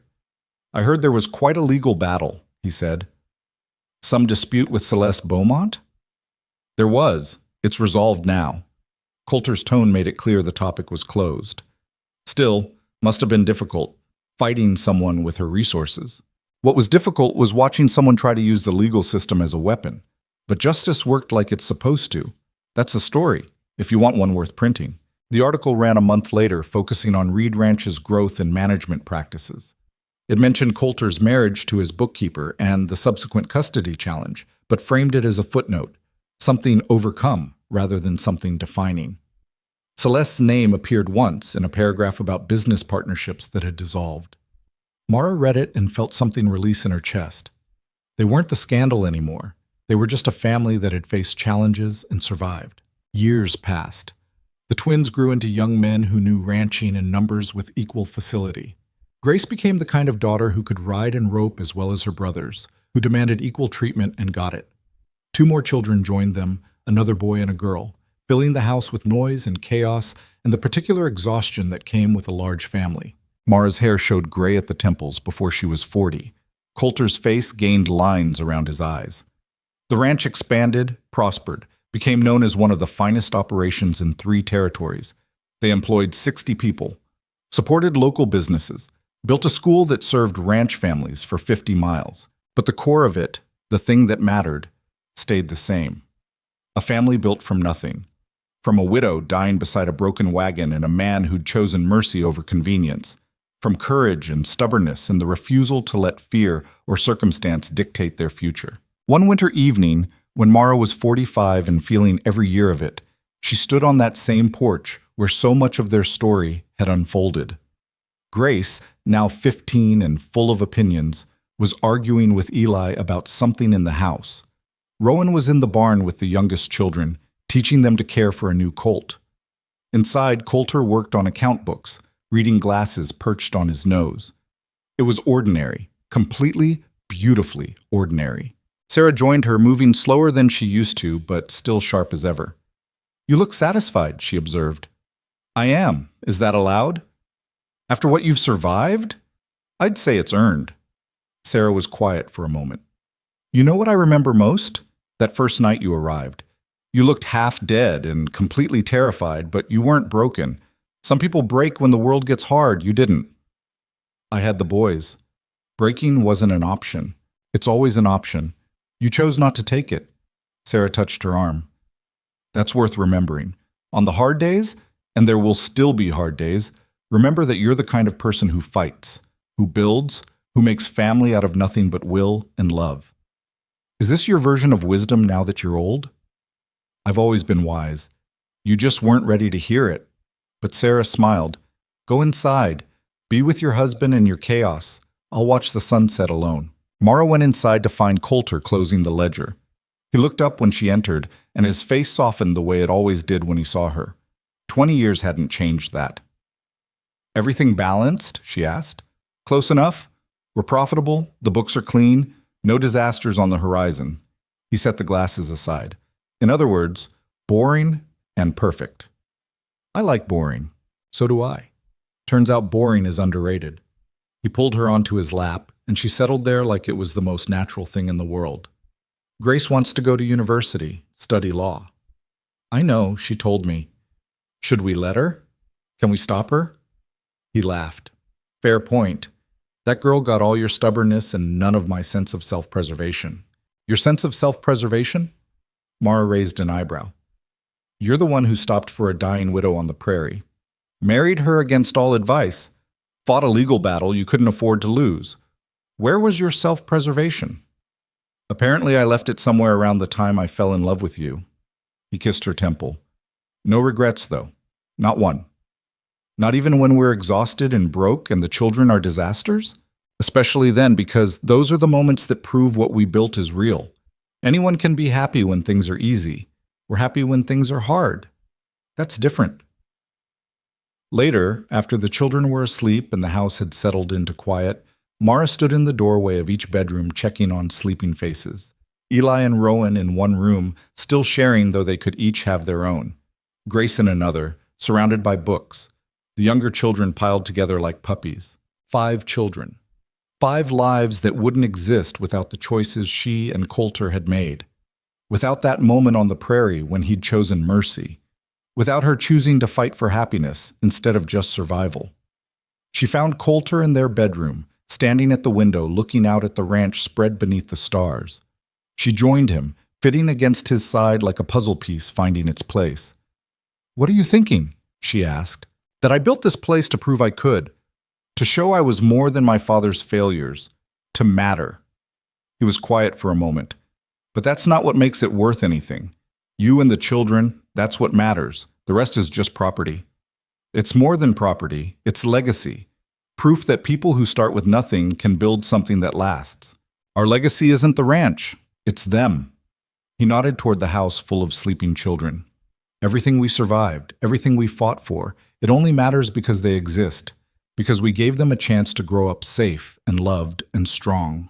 Mara thought about Eli and Rowan on the prairie, about how close they'd come to being nothing but 3 more casualties of a harsh winter. About Grace and the younger children who would never have been born if Coulter had ridden past that broken wagon. About the hundreds of small choices that had led to this moment. "We got lucky," she said. "We made our own luck. There's a difference." He turned to face her fully. "Mara Reed, I would stop on that prairie again. I would offer shelter again. I would fall in love and fight and risk everything again, every single time. You know why?" "Why?" "Because this..." He gestured at the ranch, the house, the sleeping children. "This is what life is supposed to be. Not perfect, not easy, just real. Built by people who refuse to quit." She kissed him, slow and deep and full of 20 years of choosing each other. When she pulled back, her forehead rested against his. "Thank you," she whispered, "for stopping, for everything after. Thank you for surviving long enough for me to find you." They stood like that, 2 people who'd started with nothing and built everything, watching stars wheel overhead and feeling the solid reality of the life they'd created. Outside, the prairie stretched endless and indifferent, but inside, warmth and family and love turned a simple house into something far greater. Home. Built from frozen mercy and desperate courage and the stubborn belief that people could choose their own destiny if they fought hard enough. That was the legacy. Not land or cattle or money, but the simple truth that love, real, chosen, fought for love, could survive anything the world threw at it. And that was enough. More than enough. It was everything.